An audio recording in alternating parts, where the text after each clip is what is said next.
Hello, good evening. Happy Thursday, everyone. Welcome to a special edition, kind of Console Wars. Oh no, it's a special edition. It's It's a the special edition? specialist edition. It's Xboxing Day. Is that what we're gonna? Is that what we're gonna? I heard that. I don't actually like it. Let's not call that. Let's kill that off. I feel like we don't want to go that route. No, we don't. No, guys, welcome to episode 5 of Console Wars here. The special. We had the PlayStation one last month. They're done. Now we're on the Xbox one. We got the Xbox showcase. We've got our reactions. Going to talk about that here in just a little bit here. But first, some introductions, of course, if you're new to the show. I'm Cameron. I'm one of your hosts here. Over in the bottom corner is, I would, at least in my realm, resident Xbox fan superior, Darth Turner, aka Seth. Xboxologist. Ooh, can that be a term? Can we? It is now. Just made it one. Boom. Yes. Boom. Okay. So resident Xboxologist, Darth Turner, aka Seth. Seth, how are you doing today, man? How I'm are doing things? good. I'm doing good. I'm doing real good. It's been a good ass day, and I'm ready to talk about it right into this microphone. I'm pretty excited to hear our thoughts and our reactions here, guys. So basically, normally, Console Wars, guys, for people who are new to the show here, this is our monthly podcast covering news and analysis on the never-ending struggle between Xbox and PlayStation here. We're covering all the next-gen hype in the news, talking about Sony, what Sony's doing, what Microsoft doing, breaking down their analysis here. For the month of July, since we had the Xbox showcase, we were excited to get a chance to sit down and do that. And since we did the same thing with PlayStation and their showcase last month, this show is all Xbox. We're going to be talking about the showcase, all the announcements, all the details we're going to squeeze every little bit of green juice out of this reveal in this showcase here. And we're going to talk to you guys about it and our thoughts, give our opinions, and tell you guys what we think, especially as I would probably say at this point, a resident PlayStation fan in myself and a resident Xbox fan in Seth there. So you're definitely going to get a lot of similar opinions, a lot of different opinions. I'm really excited to talk about it here, guys. But quick housekeeping notes here. You can listen. We have this show monthly. You can listen to it every month on the Rocket Punch Show podcast feed. So look up Rocket Punch Show, and then you'll find the new episodes come up monthly in the feed there. We'll also have video available on YouTube, so head over to youtube.com/rocketpunchgo. You can check out the latest video every month when we put it up there. If you want to know more about Rocket Punch and what we do and all the content we make, head over to the updated and much more simplified rocketpunchgo.com. It's a quick little sheet there, get you access to all the videos, podcasts, and streams that we do here, so you're not going to miss a beat and you're going to know exactly where to get our content there. And if you want to get early access to this podcast episode as well as some of the other ones, which I've still got to book and get in touch with Carla for the board game one, head over to patreon.com/rocketpunch. You can find out how you can get early access to this episode as well as a whole lot more goodies over there. And especially talking about Patreon, let's give a special shout out to our Patreon producers, people supporting us over there on patreon.com/rocketpunch. A special thank you to Jossie M, Same S, Jeremy M, Stephen S, and Adam C. Thank you guys so much for your support. We really, really appreciate it. Oh, really? We're gonna redeem a channel sub. I'm gonna mark that down. Listen, we got to tell them about the new emotes. We got the new emotes. They are in. They are approved. They are in. And they are worth your time. And yeah, I had enough of points, so I am, yeah. There you go. If you're an audio listener, we are showing off the new chat emotes over at twitch.tv/rocketpunchlive. They're pretty dope. They're great. They're pretty dope. I'm going to remind me when there's a lull that I can actually get that set up. So we can get that. So I can get that over to you.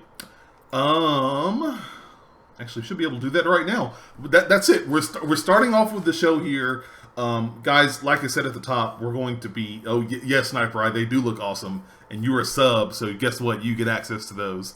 And then also going to tease. For some reason, just because they're empty spaces, I put them up here. This is the tier 2 emote, the cloud board face, and then if you're somehow really cool and want to get it, this is the tier 3 emote with Well, Master you Chief. put Master Chief in the most premium slot because you know it is the most premium product that you can purchase right now, okay? You're correct. And speaking of Master Chief... You put it above Final Fantasy VII, dude. I did. I think that's what we call a good old Freudian slip. You didn't even think about it. You just did it. But, guys, let's talk about the showcase here. We're really excited to talk about this, and I'm sure... initially I was thinking, oh, this conversation is going to be like an hour. Then I was like, wait a second, it's myself and Seth. There's no way this is going to be anything less than 2 hours. 2 hours, we'll finish talking about our impressions of how it is. Then we'll talk about the games. But, guys, there's the main show, and then there was also some announcements that were in the pre-show here. We'll talk about the pre-show stuff near the end because they were kind of scattered around, but we're going to focus on the main show stuff. We're going to go through bit by bit everything that was announced, all the games, going to talk about them, give them our impressions. But first, before we do that, before we talk about the games, this gives me time to redeem Seth's subscription. Myself. Seth, overall, yes. We got an hour of games, Xbox July showcase. Give me your overall impressions of this conference. What did you think? All right, so overall impressions. I think that, and this was something that I think we've talked about on the Rocket Punch show previously, I was very glad to see them move toward a more produced a show format versus the kind of the webcam, casual Microsoft Teams, Slack chat style that they were doing or Discord chat style that they were doing previously.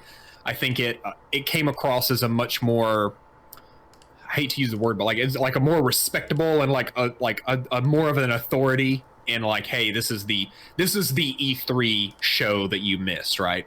Mm-hmm. So that was a huge plus from my book. As far as my overall impressions, I think that this was the first page in a new chapter of Xbox across the board. I think that we've talked ad nauseum, the world has talked ad nauseum about this generation and what Microsoft has done wrong and missteps that were made early on.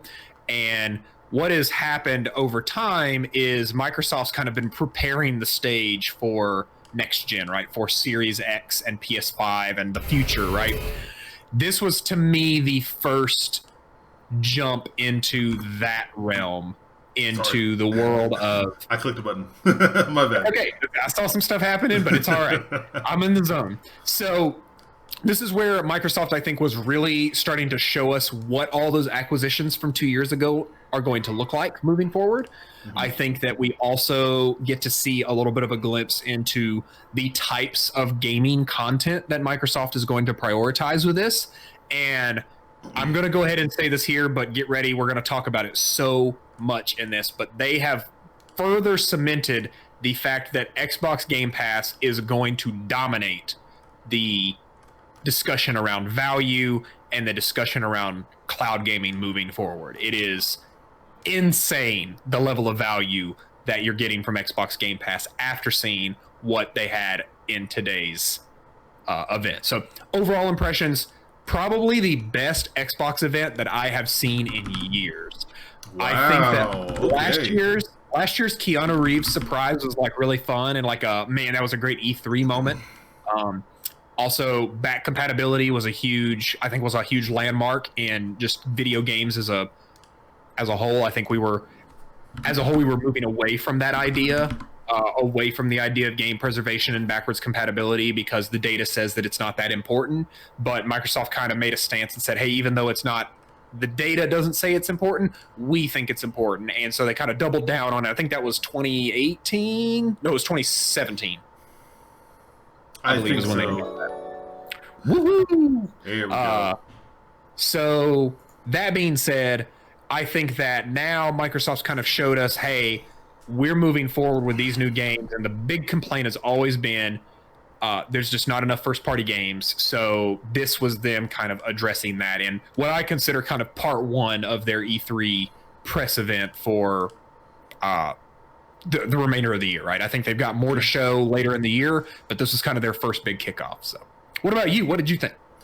I thought... the showcase, the conference was great. I think it met my expectations very well. I was really, really excited to see a lot of cool stuff. We're going to get into a lot of it here, and I definitely I ended up watching the 4K stream. I watched it a couple more times to watch some reactions and whatnot of other people showcasing it. So I got enough time to digest and kind of get a feel for the conference. I really liked it. It was great. It was awesome. I'm trying to think of the best words to say this. I think that, and I was already headed towards this path. I'll break it down in my thoughts. This is what I was thinking after the conference. Like, oh man, this is great. Enjoyed the conference, had a great time. But then there's still this doubt, and I'm not sure why, because I was pretty sure I understood what was going on. Asking myself the question, what does Microsoft want from me? Do they want me? Do they want a consumer to purchase the Series X? Do they want us to buy their box, or do they just want us to get Game Pass? Because I think the big thing, and I think we know the answer. But this showcase wasn't selling the Xbox Series X. This showcase was selling Xbox Game Pass. In my opinion, that's 100%. That's what this is selling. And that's. We talked about it. I talked about it months ago as we started seeing the signs on the wall. We've talked about it multiple times. And I think I'm going to especially reference it through this entire conversation. Is that if I think I talked about on the episode of the Rocket Punch cast. I might have to do an opinion piece on why I think Sony's going to win the console war and sell the most consoles. There's a good chance they'll sell the most consoles this holiday season, but that's okay. And that's as an Xbox fan, you shouldn't even be mad about that, because Xbox and Microsoft are looking at bigger and broader horizons with Game Pass and with the ecosystem that they're laying out. And this showcase wasn't about the box. This was about the ecosystem. 100%. And that's it took me a minute. I really felt like it took me a minute to kind of sit down and digest what I saw and really understand that. And I think that for a lot of these people, I feel like in jest, call this show Console Wars. Because I'm the PlayStation guy, Seth, you're the Xbox guy. And we say that in jest, but I think for a lot of those people that, really believe that there's this secret, Illuminati console war going on between Sony and Microsoft, I was listening, because I always listen to these guys, and I always get a little bit extra feedback from Kinda Funny and listening to their reaction video, and they made a good point, this showcase continues to split, and that was confusing me, are they trying to compete with Sony, or are they not? And I think in some ways they are, in some ways they aren't.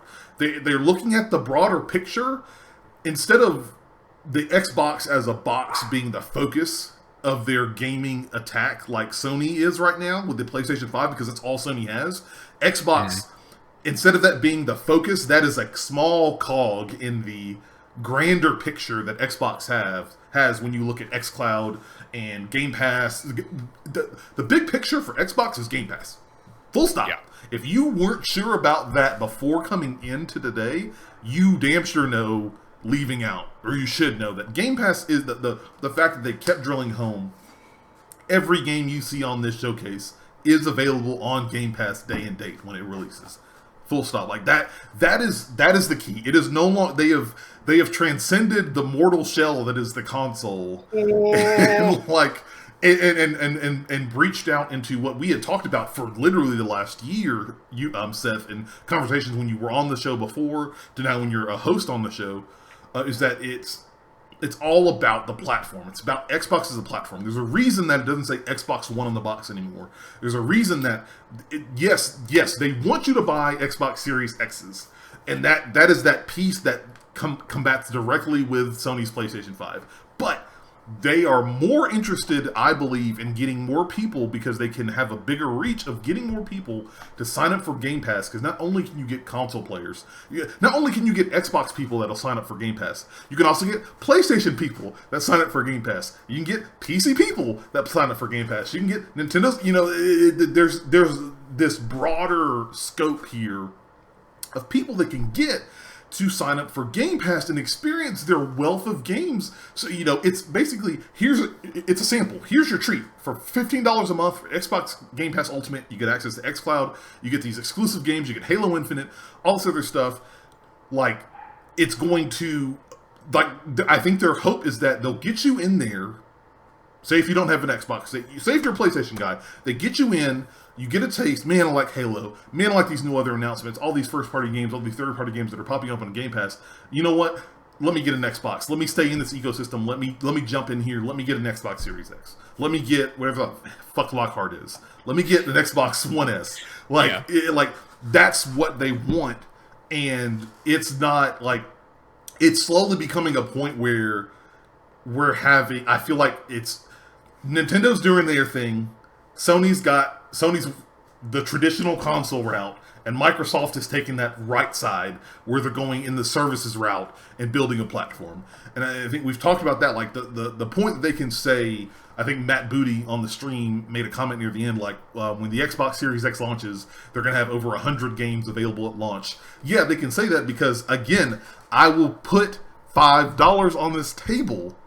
The Xbox Series X will come with, at a minimum, 1 month of Xbox Game Pass included, so they can easily say, guess what, your Xbox Series X comes with Halo Infinite via Game Pass. But it still comes with Halo Infinite. And to be able to do that is a powerful tool, especially for the consumer that is looking at value right now. And and you look at the showcase and you see all these 22 games in the showcase. If you include the pre-show, it's like 28 to 30.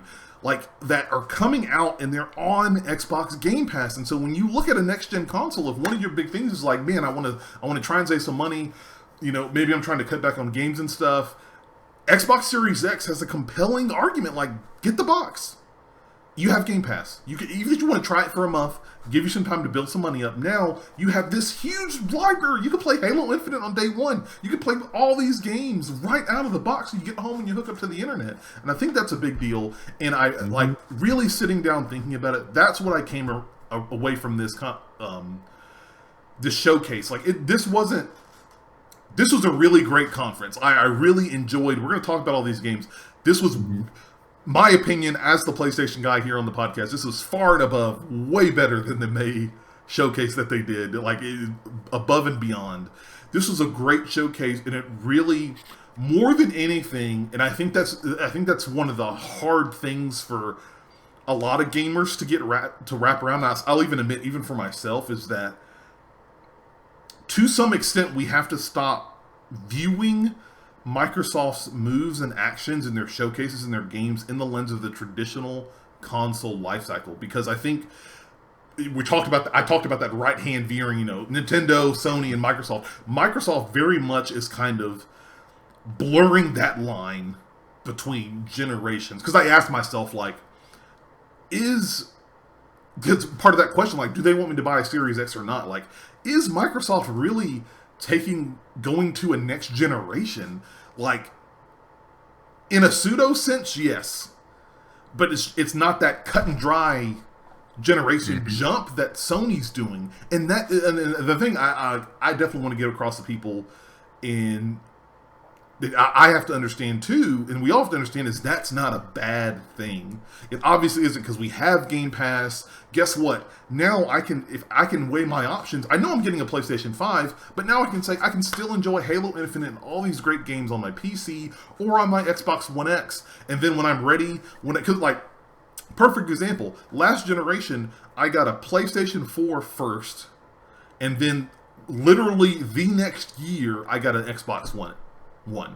So if I doubt that'll play out the same way this generation, but if it were, guess what? Phil Spencer, Xbox is like, that is great. We are so happy that you're part of the Xbox family, because they're still getting Game Pass for me for that entire year. And then when I'm ready to say, you know what, I'm ready to be a big boy and get the most powerful gaming console out there, guess what? I can step up to the Series X and do that. And that's what I think to me, that's what this showcase showed. It was it showed a lot of the games that I wanted to see, a lot of the diversity that I wanted to see from Xbox. It was a really great showing. I will definitely say there was no game on this that blew me away like some of the games did at the PlayStation and Sony conference. But again, that's okay. Because I know now, like, if I want to play Horizon Zero Dawn and Spider-Man, I know I got to get a PlayStation 5.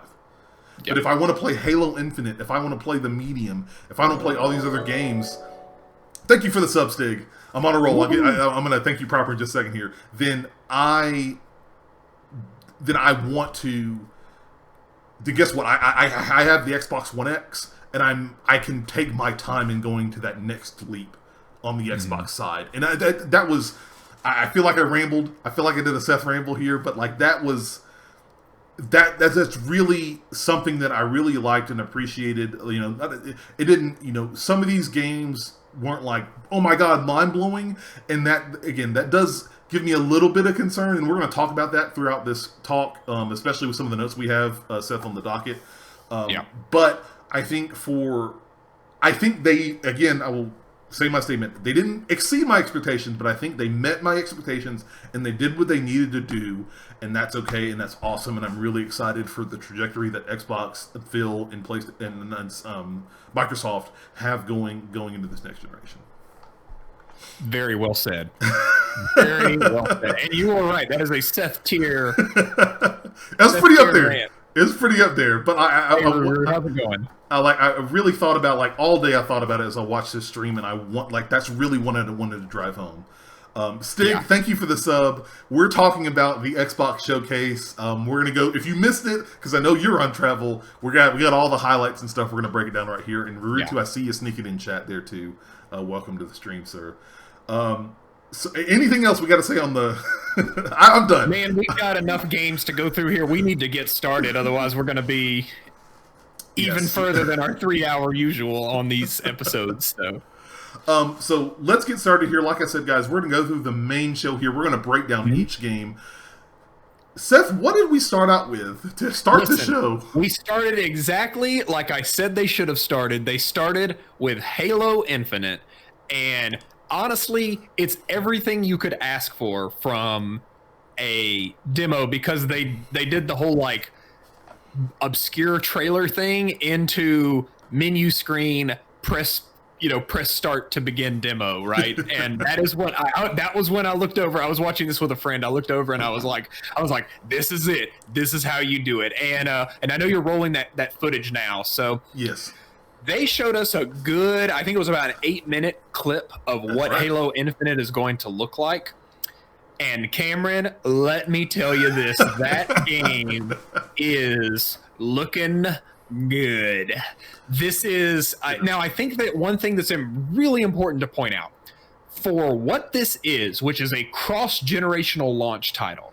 I need you to think. All right, we are putting this. This is being rated on the same scale that Rise, Son of Rome, and Killzone Shadowfall is being graded on, right? Like, this is not. Neither of those games that I just mentioned are like, and you may disagree on, like, Killzone, but like neither of them are like lasting legacies that like really neither of them are Breath of the Wild, right? Like, they're not. Killzone is fun. Killzone Shadowfall is a good game. You should play it. It's extremely cheap, but I'm not going to put it at the tier of Breath but like of the Wild. when those consoles first came out, and Rise is a horrible example because that was just an additional small dumpster fire on the much larger dumpster fire.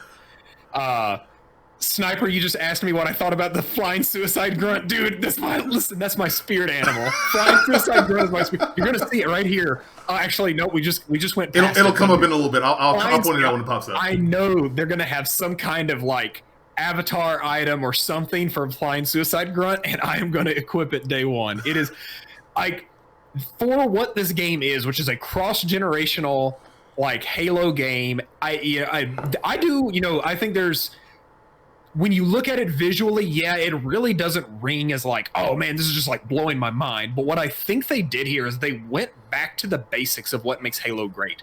They went back to, this is a space marine fighting aliens in this, like, ongoing war. This isn't like we're not in, like, super shiny, like, mech armor, right? We are in, like, this armor has seen shit, dude. This guy has been floating aimlessly in space for, like, decades, right? And then, like, gets picked up, and now we're, like, all of a sudden thrust back into this. So I think when you look at the the graphical the fidelity, and then also just the tone, the palette of colors that they're going with here, it feels much more like old Halo. It's got a little the phrase I use is like it's got a grittiness to it that I really missed from honestly Halo 5. Like Halo 5 was just so shiny and so much about lasers and just crazy. They really wanted to sell like this new species. And Stig, I see you got there you go. There it is. It was right there.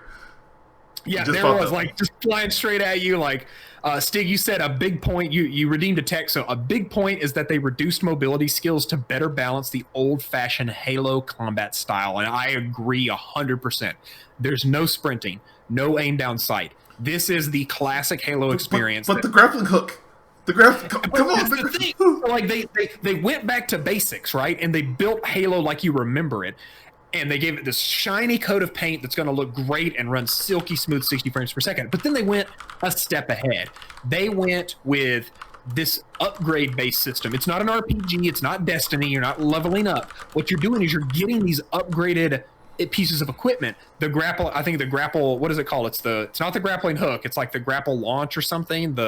In here, I just know the grappling hook. I don't know what the official name is. Like, that is such a cool addition, especially when you consider they're kind of going open world with this.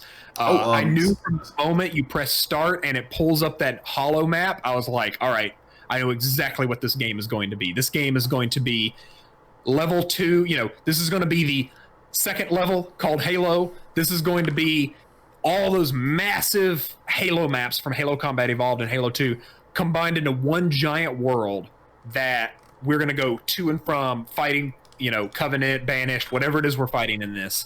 And man, it's just I'm so excited for it. Is it the best looking game in the world? Hell no. It does not hold a candle to any of the things that PS5 showed us. I want to talk about too. Like, in watching it back, I definitely encourage, if you get the chance, go pull up your Xbox, watch the 4K stream of this on YouTube on your Xbox, because apparently that's the only way you can watch it. You can't do it on Apple TV. And I can see, you can definitely see the touches with the ray tracing. I remember there was one like right at the start where he's painting. Master Chief is painting with the rifle, and you can see the fingerprints on the indicator, like the ammo indicator on the rifle. Well, I was like, okay, that's pretty dope. But like, I'll definitely agree with you. Like, this isn't the most this isn't a mind melting. Oh my god, this is the best looking game ever. But I think I agree with your point, Seth. Like, cross generational game, and I will be honest, to some extent, I'm hard pressed to say that too, because I feel like when you start saying that, that's when you get these people that come out of the woodworks and say, oh, so I guess the previous version is holding back the Xbox Series X, blah, blah, blah. And I don't, Phil's talked about like very much think of it like a PC. And when you can turn the sliders on your PC, you could, like Rurutu said in chat, you can turn the sliders on the Xbox. And it'll give you the best version every time. But very, very reminiscent of a lot of old school Halo, Combat Evolved. Very clearly, that is the trajectory they were going with. I think they have Chris Lee, head of 343 Industries, talked about we're wanting this to be a soft reboot and kind of like a fresh start for Halo.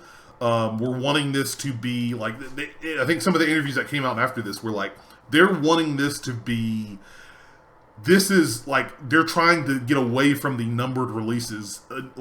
Again, just like they're doing with Xbox, they're trying to look at Halo as a platform where you just have infinite, and instead of you buying the, Halo 7 or whatever the next one is, you get like updates, maybe expansions or additions to the game over the course of years. I would honestly say in a very similar fashion to what they're doing with Gears 5 to some extent.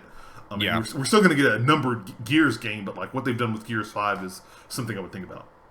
Yeah, for sure. And I know that this was just a sliver of the pie, that they did not show any multiplayer. They didn't show what like co-op experiences might look like, whether that's co-op campaign or if they're going to add in like a Warzone 2 or a Spartan Ops, something, co-op focused or PvE focused. So this was just the campaign show off. I think that what they have showed so far looks really great, and I cannot wait to see more. I know they've got more planned later this year, and just being Game Pass. I apologize if you guys hear my dog, by the way. They're barking at somebody at the door. Listen, the puppos are excited too. They can feel it. Nature has reached out to them and told them that the hype is here, that Xbox is back, baby. And I'm just so excited that Halo is back in a really exciting and invigorating way. And yes, it might not be the blow your mind graphical fidelity that I think expectations kind of inflated to, but what they did do is they created a massive open world that I fully expect to have that Skyrim gimmick of like, you see the mountain, go walk over there, right? Like I expect it to be that level of exploration focused, right? But they did it running at 4K 60 frames per second consistently on the Series X. That is impressive. And it also run on your Xbox One S. Like, the machine that came out in 2017 is still going to run this game.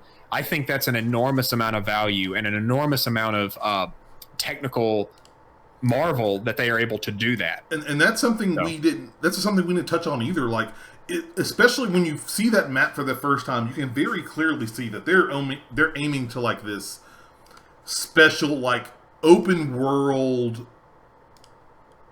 like, big deal. Like, Halo will be open world, like, to some extent, for the most part. Like, where you have these missions, you can go tackle what you want. I think the reference they kept bringing up was that this is bigger. This game is bigger than the last two Halo games combined. Yeah.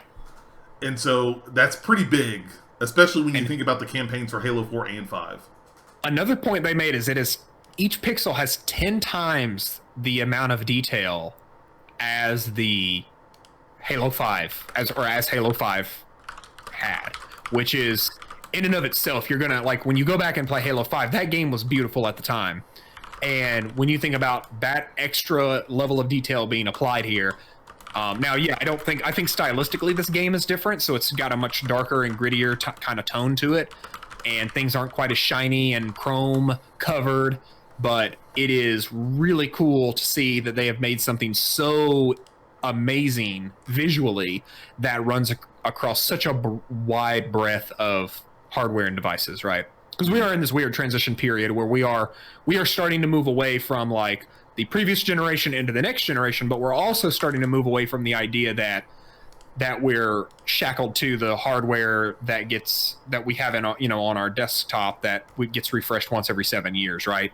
And this is a really interesting exploration in like, hey, how can we start to make these games living experiences that grow with us versus having to constantly re-release them? Because with Game Pass, there's no need to have a yearly release anymore, right? There's no need, and this is going to come up with other things that we talk about tonight as well, but like, it is okay to do the thing that we've joked about with sports games for years, right? Like, why isn't there one Madden that gets updated every year?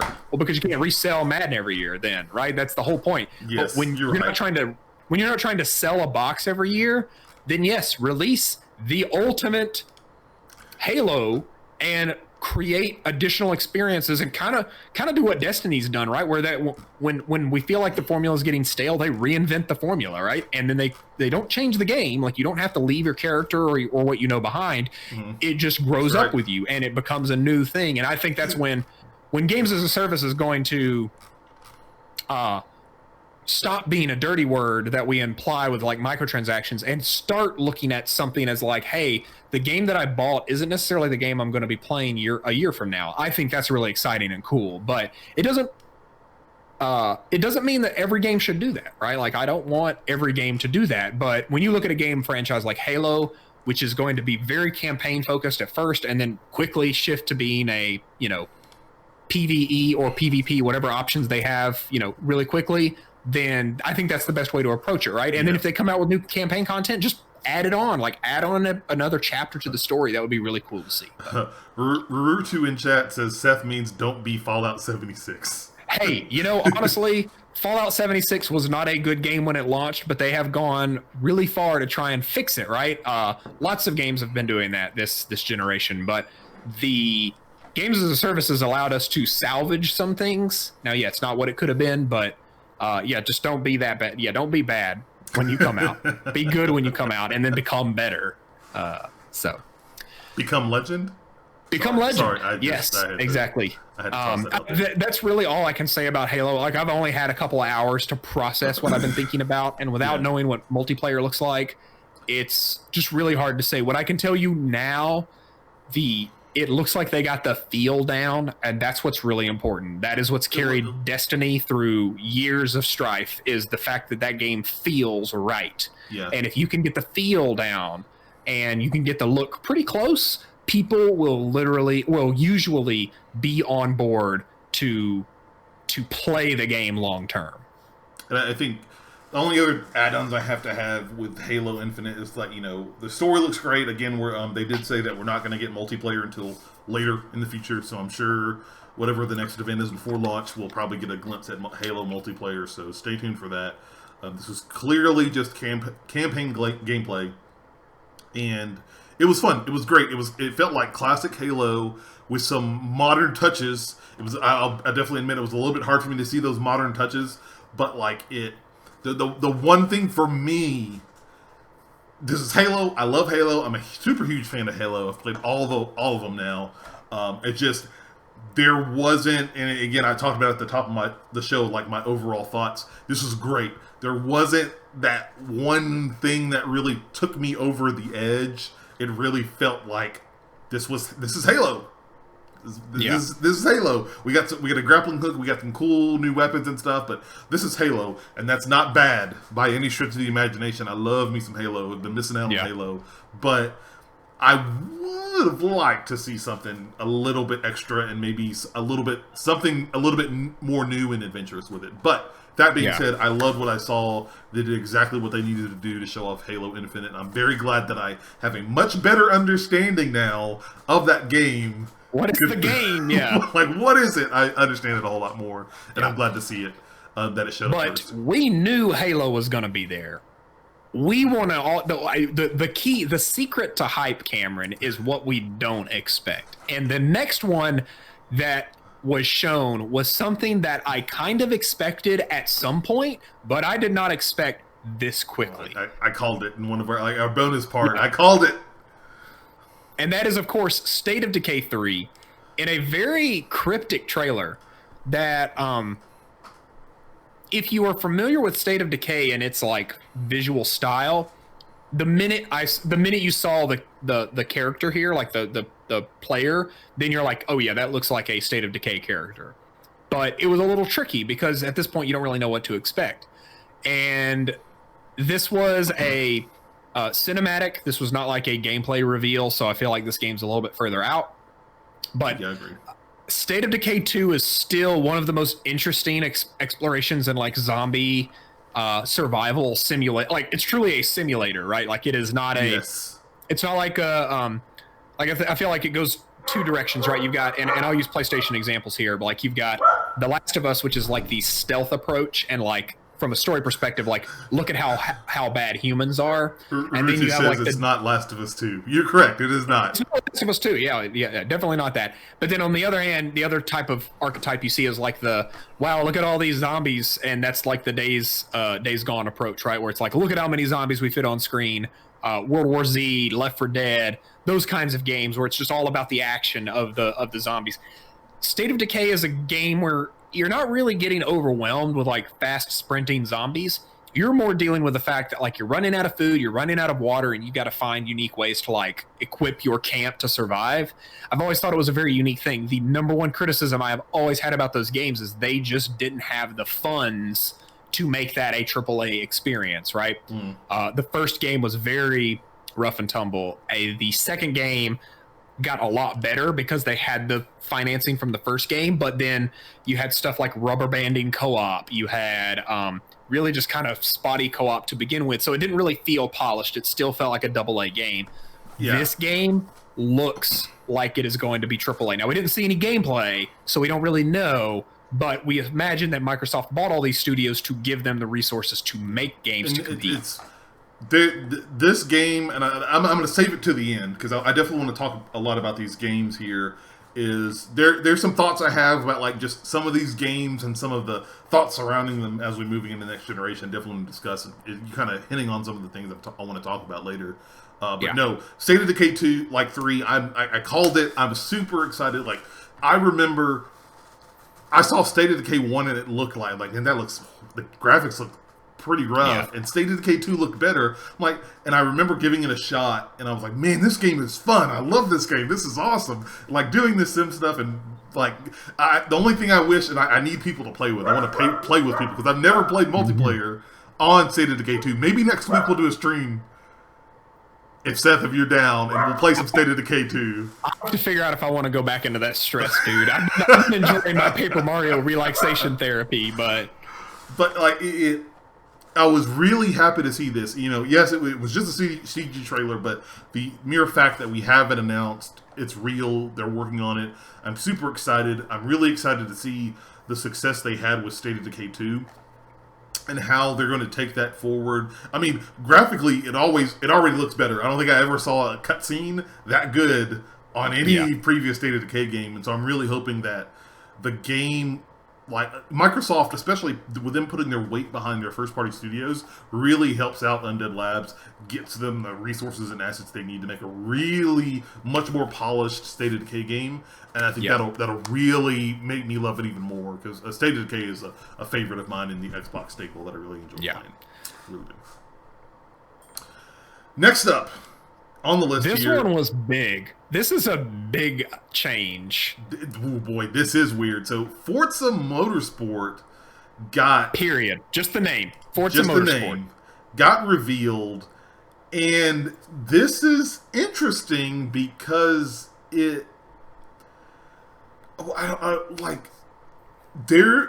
way that this trailer comes up and the way that it's discussed, like when Phil Spencer comes in and intros this game, is that I watched it like the third time I caught. He said we have the next Forza, which is in early development. So does this mean we're not getting a Forza this year? That is exactly what that means. So it is not, Forza is not coming at launch, which is, I don't think they've ever launched an Xbox console without a Forza, right? Wasn't the 360 launched with Forza Motorsports 2, right? I think so. I'm not 100% sure. And obviously the Xbox One launched with Forza Motorsports 4, I believe. And they did 5 during the course of the Xbox One's life cycle. But this is big, and again, we're going to, I hate to keep looping it back to this, but this is showing how game development is going to change under a Game Pass model, right? It is no longer about let's make a new Forza game every 2 years to sell that box every 2 years, right? Now it is let's make the ultimate driving simulation experience and make sure that we continue to update that experience to be the best that it can be. The reason these games have always launched with consoles is because they set a graphical fidelity baseline that people expect from the console on day one. Every console has a racing sim on it. Yeah, it's something that every human on planet Earth can understand. Wow, look at how good those cars look. Wow, look at how great that road looks. It's just Rutu in chat said, "Look at the ray tracing." Yeah. It's it is something that you can put it in front of anybody and they're going to be like, wow, that looks really good. I should get one of those things. But Microsoft is moving away from that idea of let's blow their minds with, this graphical fidelity from the very start. We're focused more on creating value in this Game Pass service. And yes, while we want it to be the best looking game that we can make it, you're not going to get that at launch. That's just not how the economics of game consoles work. If the games that come out when a console launches don't sell anywhere near what games that would come out on the previous console generation are. So I think Microsoft is what they're doing is they're wanting to make sure that they get maximum exposure when this thing is ready, right? When it is ready to tap in and take advantage of all the Series X power. I don't even think that. Rutu makes a comment in chat here, says milk the franchise with DLC and season pass. I don't know about that, but I think what Microsoft is trying to do is take their games, especially their first-party lineup, and depending on the game, like find ways to continue to get people engaged. Continue giving people a reason to come back to the game, whether it's with new updates, new expansions, and whatnot. Because one thing to remember, especially with first-party games, most of the time, actually, I'm going to say all the time, unless it, Seth, you can correct me, when an update for a first-party Xbox title comes out, it's on Game Pass. Like, when State of Decay 2 had their Juggernaut update, it was part of Game Pass. You didn't pay for anything else unless you wanted to, and even if you did, it was more or less kind of roped in with the game price. So, if I bought State of Decay 2, guess what? I got the Juggernaut update with this new map and these new enemy types and new weapons for free. And I think that's the method that we're trying to go down, is if you, like Sniper Eye said earlier, if you want to buy the game, if you don't feel comfortable with the subscription service, guess what? You can buy the game. And then I think they're leaning more towards trying to do these season passes and these DLC, but at a very low barrier or free entry to consumers. Or if you get Game Pass, guess what? You get it all bundled up. You don't even have to think or worry. Like when the new update comes out, guess what? They're encouraging you to say, "Oh, I want to stay subscribed to Game Pass. I don't just want to. There's the new update." Or the new game, I'm done playing it, I'm going to unsubscribe from it. They want to keep you in the Game Pass ecosystem. Again, as I talked about at the start, it's not about the Series X, it's about Game Pass. Game Pass, full stop. That is what they want. Yeah, and there's, we'll talk about this a little bit as we go in, but like some of these games that they showed, if you were very observant, you noticed that they said Series X and Windows 10. So I know that there was this conversation going around about like, oh, it's going to take Microsoft a couple of years to transition away from the Xbox One. I think that was a statement that really applied more to the pre-Xbox event today. They wanted people to feel, somewhat secure about moving into next generation. And now they are able to kind of show that, hey, some of these games are going to be Series X only. Forza Motorsports is one of those games. This is a game that is going to be only on Series X and Windows PC. And that's one of the points I was going to talk about at the end, Seth, is that I think that, and I'll touch more on it at the end, like, there were a lot of these, especially these first-party titles, that didn't have the Xbox One logo, which really makes me believe, based on the comments that Phil has said in earlier interviews, where he states that if within the next year or two, they're planning to have their games cross-generational, is that these games might be further off than we think. I hope not, but that's a little concern of mine, is because there were a fair amount of these games that did not show the Xbox One logo, which makes me curious, number one, what the holiday launch lineup is for Xbox, if they're very much going to be like, here's Halo Infinite and Game Pass games, or if we are going to have some more traditional, like, okay, these games are specifically for next gen, probably like what Sony's going to have. But again, I'll vomit on, I'll word vomit that at the end of the show. Well, speaking of things that we don't know what the heck are going to look like, the next game that they discussed is from Rare, is their new IP called Everwild. Yes. And I adore Rare. I think that Sea of Thieves was one of the coolest games that Xbox put out this generation. So looking at their next IP, I'm very interested to see what this is. They announced this at XO19. It looked great then. I came into this event wanting to see what this game is. I still don't know what this game is. So it's pretty. It looks good. It's very pretty. It's got, like, I'm getting big, like, Ghibli vibes from it. Where it's very nature focused, and it seems like it's got some shamanistic roots and like some of the interactions that you're having. I think I theorized that this game is going to play similarly to Breath of the Wild. I can't confirm or deny that is the case, because they really didn't show much outside of the cinematic trailer that you're looking at here. But it's got a style to it that I think looks great, and I hope that this is something that is as fun and magical of an experience as Sea of Thieves was for being a pirate game. Yeah, I agree. Like the art style in this game, what they're showing so far is really, really cool. It's just, give me more. Show me some gameplay. I'm really excited for this, and again, the fact that this is I think the second trailer they've shown, and it's still just a CG trailer. We really not even glimpses of gameplay or talks about it. Like, how far along is this game? When are we going to see this? Is it going to be 2021? Is it going to be further than that? I don't know. That's my again. You're going to hear me repeat it. It's probably my biggest concern with a lot of the games in the showcase.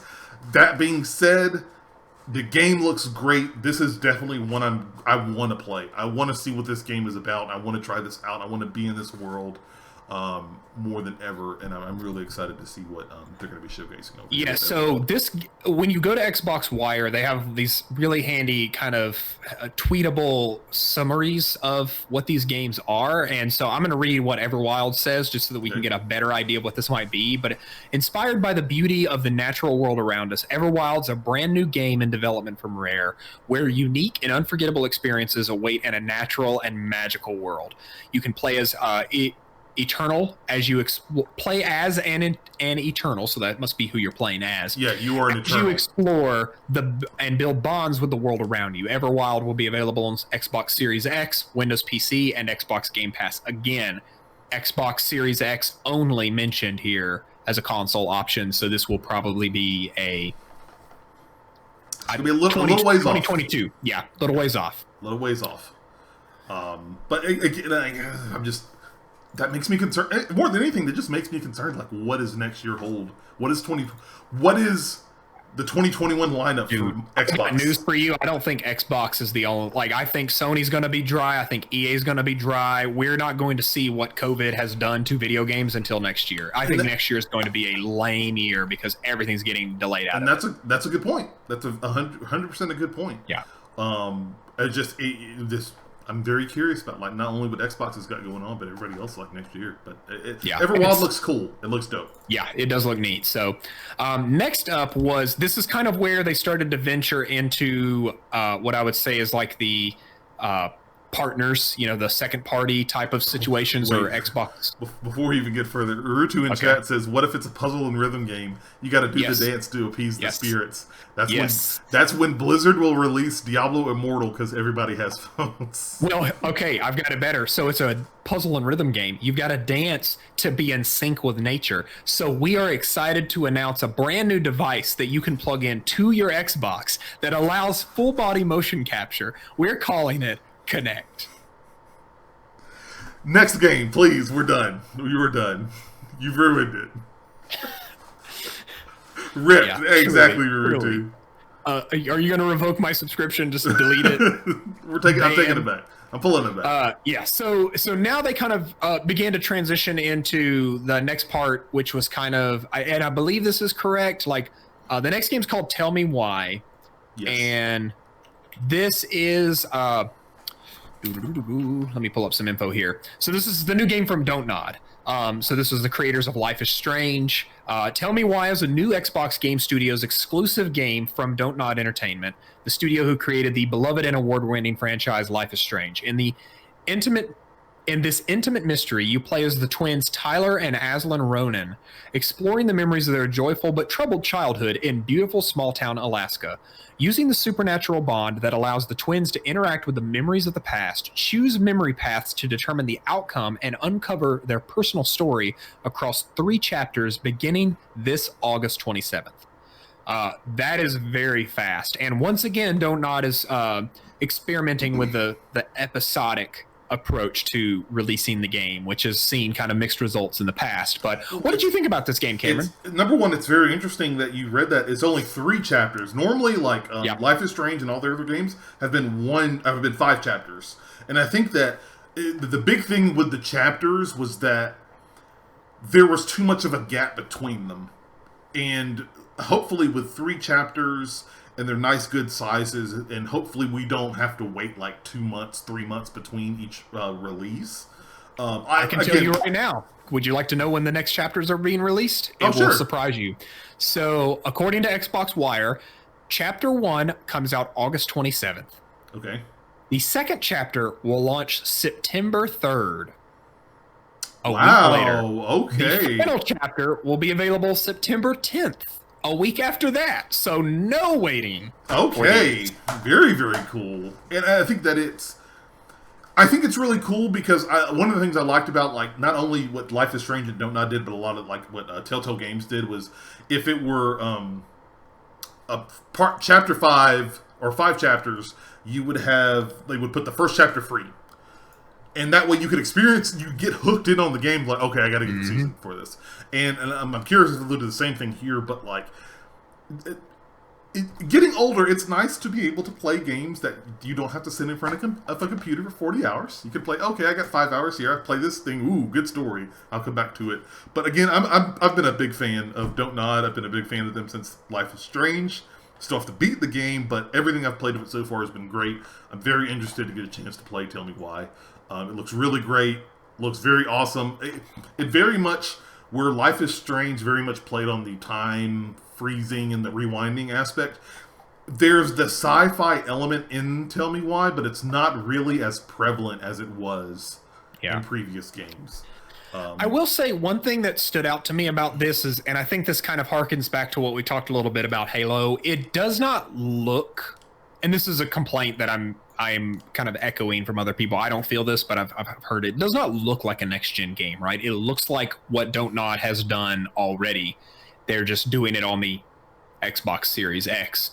Yeah. But again, I always caution people about judging games based on graphical fidelity. I think that when you look at games that truly shake up the industry, you look at your Stardew Valleys, you look at your PUBGs, you look at your even Fortnite. They're not games that are like Last of Us levels of visual fidelity, right? Like Last of Us in its own right is like a masterpiece and a visual masterpiece as well. But I don't think that you should, just because a game doesn't look like Last of Us 2 doesn't mean that it's not as good as that game, right? All games, you can have fun with games without them being masterpieces, okay? Exactly. like full stop.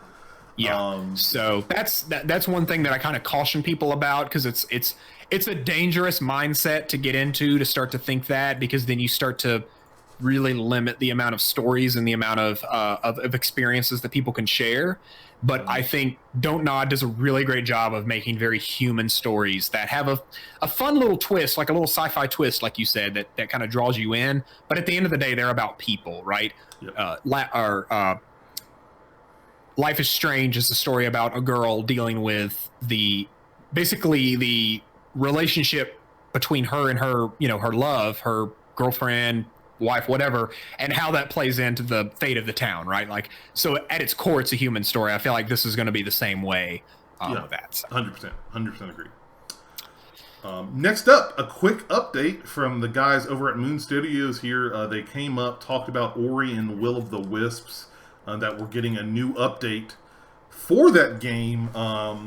Basically, a 4K update for that game? Well, it's already at 4K. I think the big thing they stressed here was the 120 frames per second is what they're targeting on this, and that's impressive, I gotta say. Yeah, very impressive. 4K, 120 frames is very impressive.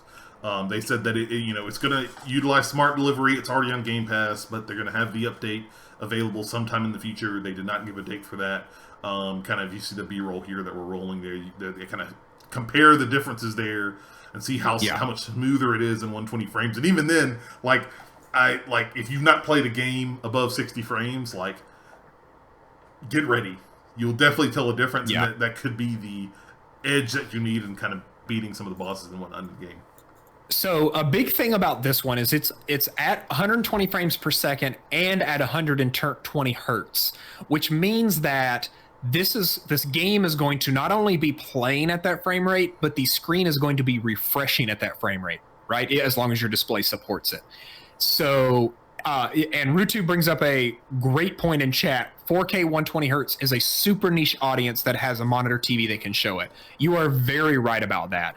What I think that they're trying to showcase with this is that Ori and the Will of a Wisp is a game that came out this year for Xbox One. It was built for Xbox One. It is an Xbox One game. However, putting it on Series X will allow it to become a game that is so powerful most people can't even play it yet, right? Because they don't have a display that can render that. And yes, I know whine, complain. If you put $5,000 into a PC and the monitor that can play this game, you'll get that availability day one. The idea here is that as 120 hertz becomes the standard, because is it Murphy's Law that, technology is always going to... no, Murphy's Law, if that's more... Yeah. So it's like, basically, you're always going to be...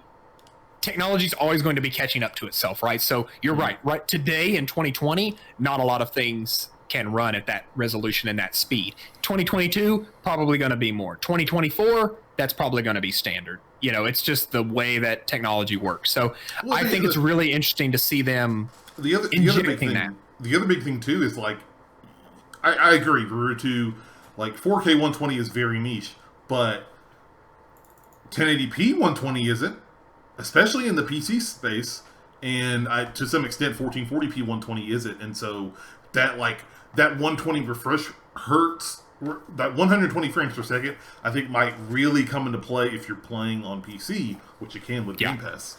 So yeah, that was more of just that's just, hey, this is how we up-res games. Like Naruto in chat asks, does this mean Xbox Project X will have HDMI 2.1? I have no freaking idea. I have no idea. Yes, I can answer. So Xbox Series X does have HDMI 2.1, and it is being built from the ground up to do 4K 120. So like, it's hardware-wise, they're not going to hit a wall for a while, at least. The only wall that they'll hit is, you're right, the televisions that are out there that can support that, and making sure the HDMI, like, we're getting in a weird world where compatibility might become an issue, kind of like HDR has been this generation. But again, what I stress when this console versus PC debate comes up is a good gaming PC is $2,000. You can't argue otherwise. To build a good one yourself is $2,000. The point here is that the console is allowing people to get access to that level of quality a couple years after it was trendy at a much lower price that I can just plug in and play and not get distracted with Slack and Twitter notifications and things like that. So I can get off on a huge rant for that, but consoles have a place, and these are important announcements because that means that the entirety of the gaming community is being brought up to a new baseline, and that's going to allow developers to make better experiences for those gamers. Yeah, Dinara in chat says, so it's more of a showcase on the Xbox hardware. Yeah, thumbs up. That's 100% right. Dinara, 100%. Now, speaking of Xbox One games... I've heard we have some to talk about. There's so the next one they showed off was probably one of the most surprising gems of the Xbox One. The Outer Worlds is getting an expansion pack or expansion DLC, The Perils of Gorgon, which is this is actually coming to basically all the platforms that it came to. And I'm going to read a little bit about this. So the Outer Worlds Peril on Gorgon adds a substantial amount of content to the Outer Worlds darkly humorous universe. You play a brand new noir-tinged adventure that takes players to the Gorgon asteroid to investigate the mysterious origin of Andrea Time. While there, you'll find new weapons and armor perks, flaws, along with the same freedom to solve problems that made the original game so rewarding. And those who played the Outer Worlds on Xbox Game Pass, you'll be able to grab this and future adventures or the expansion pass packaging both adventures at an extra 10% off. So this seems to be a paid DLC pack that is not coming to Game Pass proper, according to what I'm reading. But you'll get a discount if you have Game Pass. You will get an extra 10% off if you buy, let's see. And for those who've played the Outer Worlds with Xbox Game Pass, you'll be able to grab this and future adventures or the expansion pass, purchasing both adventures for an extra 10% off. So it looks like they're giving you a season pass bundle to save, but you'll save extra 10% off of that season pass bundle. Okay. So that makes sense. Okay, what did you think? I like Outer Worlds was fun. I still have to get into it because I've been playing it actually on Game Pass. Funny enough, on my PC. Like, what did you think of the Outer Worlds, and does this do anything for you? This particular announcement doesn't really. I think that Outer Worlds was a game that was pretty well finished by the time Microsoft acquired Obsidian. I believe I made this prediction on the prediction show that we did recently for the Rocket Punch show. I think the Outer Worlds 2 will be a banger when it is finally announced and comes out. But since they're putting out DLC with the Outer Worlds, and that probably means that Outer Worlds will get smart delivery at some point in the future as well, I think they're probably sticking with that game for a little while and kind of adding that to the Game Pass repertoire. But this is the part of the show where you're kind of slumping down into the current gen updates and DLC announcements before we ramp back up for kind of that second act of announcements. So I'm going to say this wasn't as exciting as I think most of this other show was. Okay. It's funny, touching on your point that you just talked about, the next game right after this, in staying with this small little trend here in the show, was Grounded. They gave a quick little launch trailer update, since that game is coming out literally next week on July 28th. I will definitely say had the best joke in the show. Like, if you want the biggest game of 2020, then go get Cyberpunk. Yeah.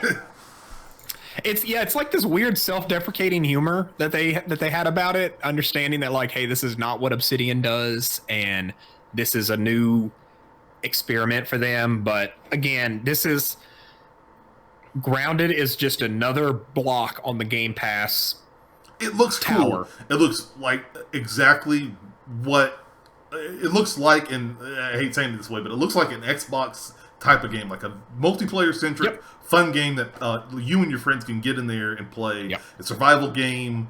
It looks very, very cool. Like, watching it in our watch party on the server earlier today on a Rock Punch server, like, a lot of people were like, "Oh, this looks cool. I'll definitely have to check this out." Oh, sorry, go ahead. Oh, I mean, Dinaro says, seems charming, though. Yeah, it does. And, like, it'll be, it's available for Game Pass. It'll be in early access next week.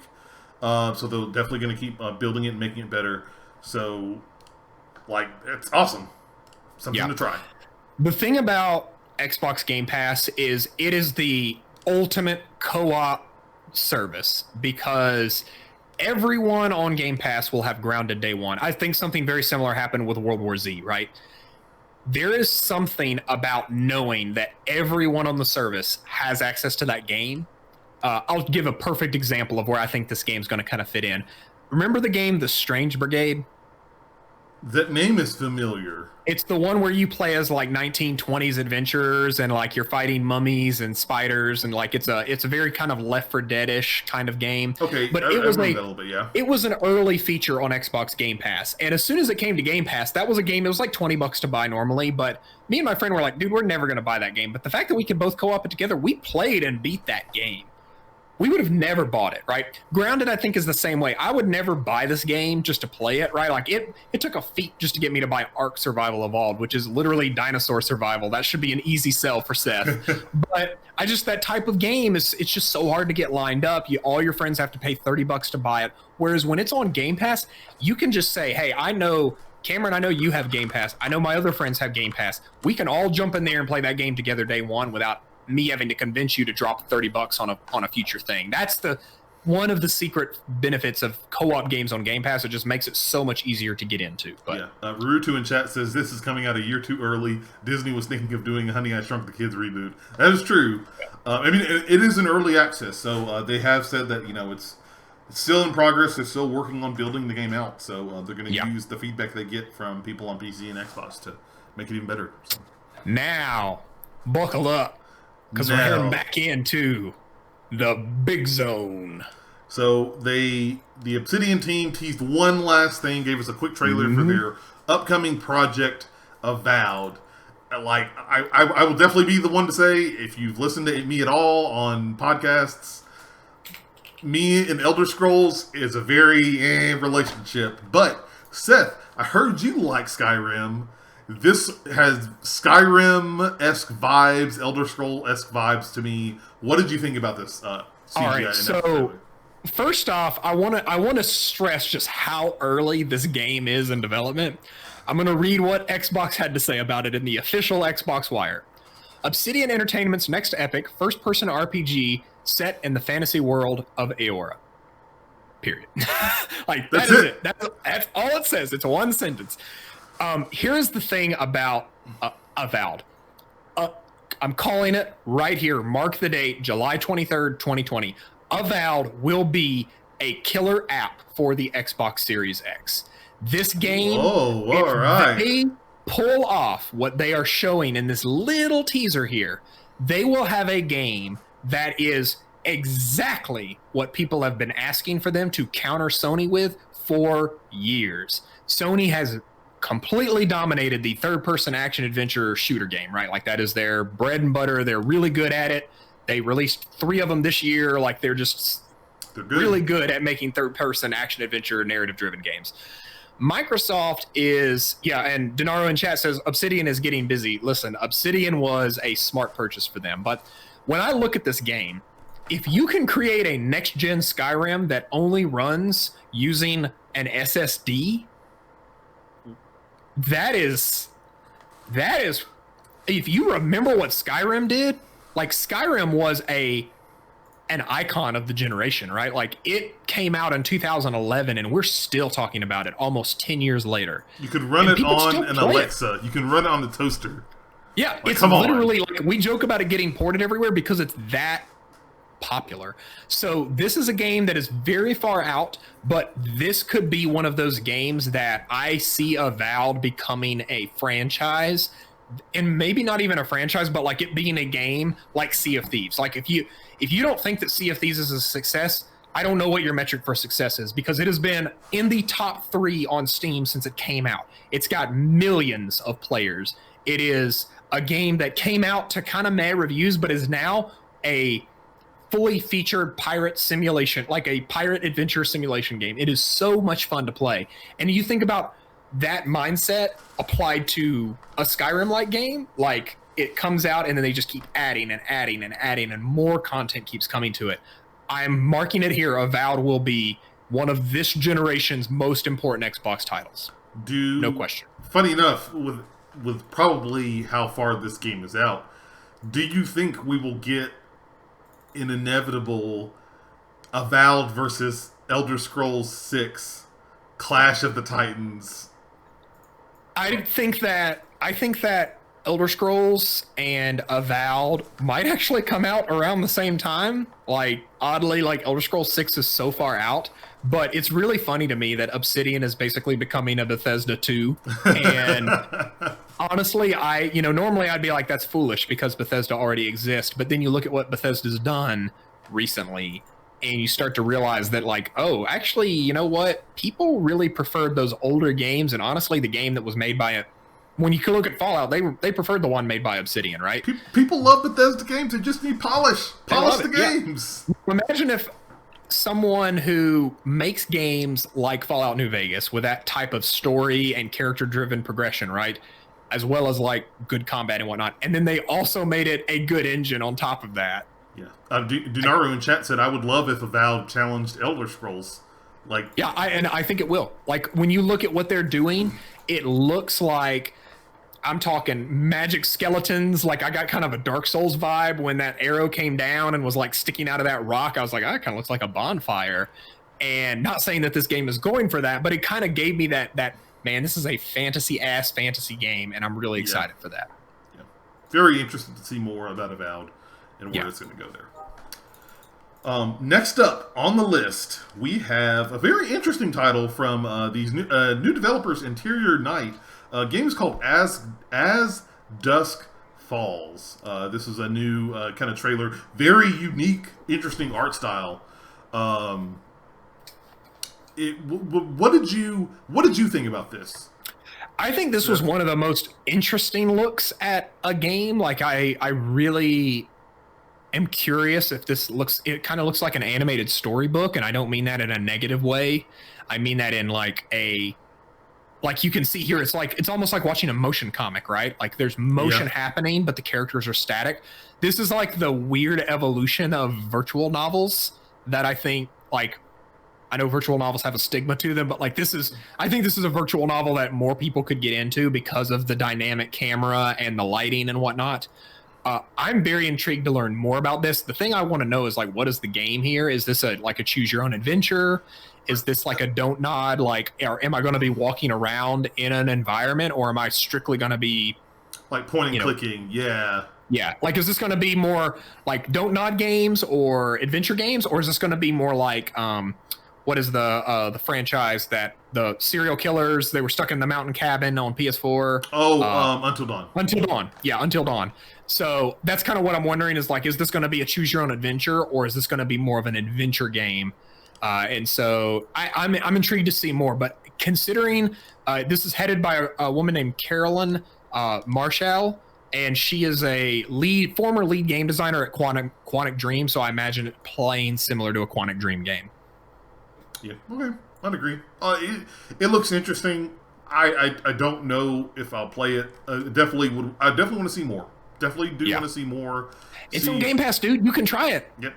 Again, that's what's crazy. Remember, everything we've talked about is on Game Pass. $15 a month.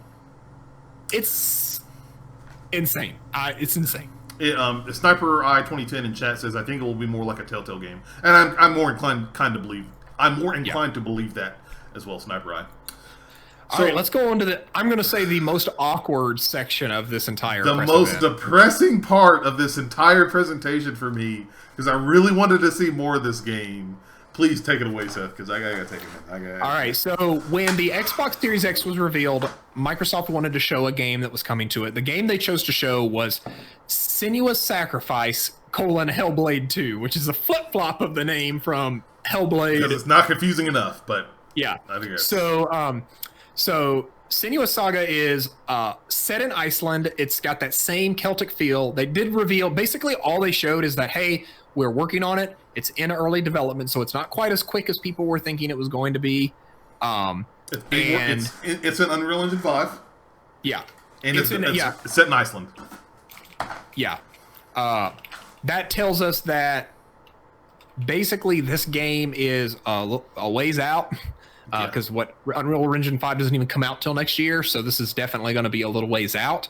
But it will be a game that is designed to set a visual benchmark for the Series X. That is, I think this is going to come out like Rurutu in chat says 2022. This is going to come out right around the time when basically you need to be on the next gen hardware, or else you're not getting into new games. And this is, like you said, Seth, it's going to be a benchmark. Yeah, this will be a benchmark. I think this personally was the lowest point of the show.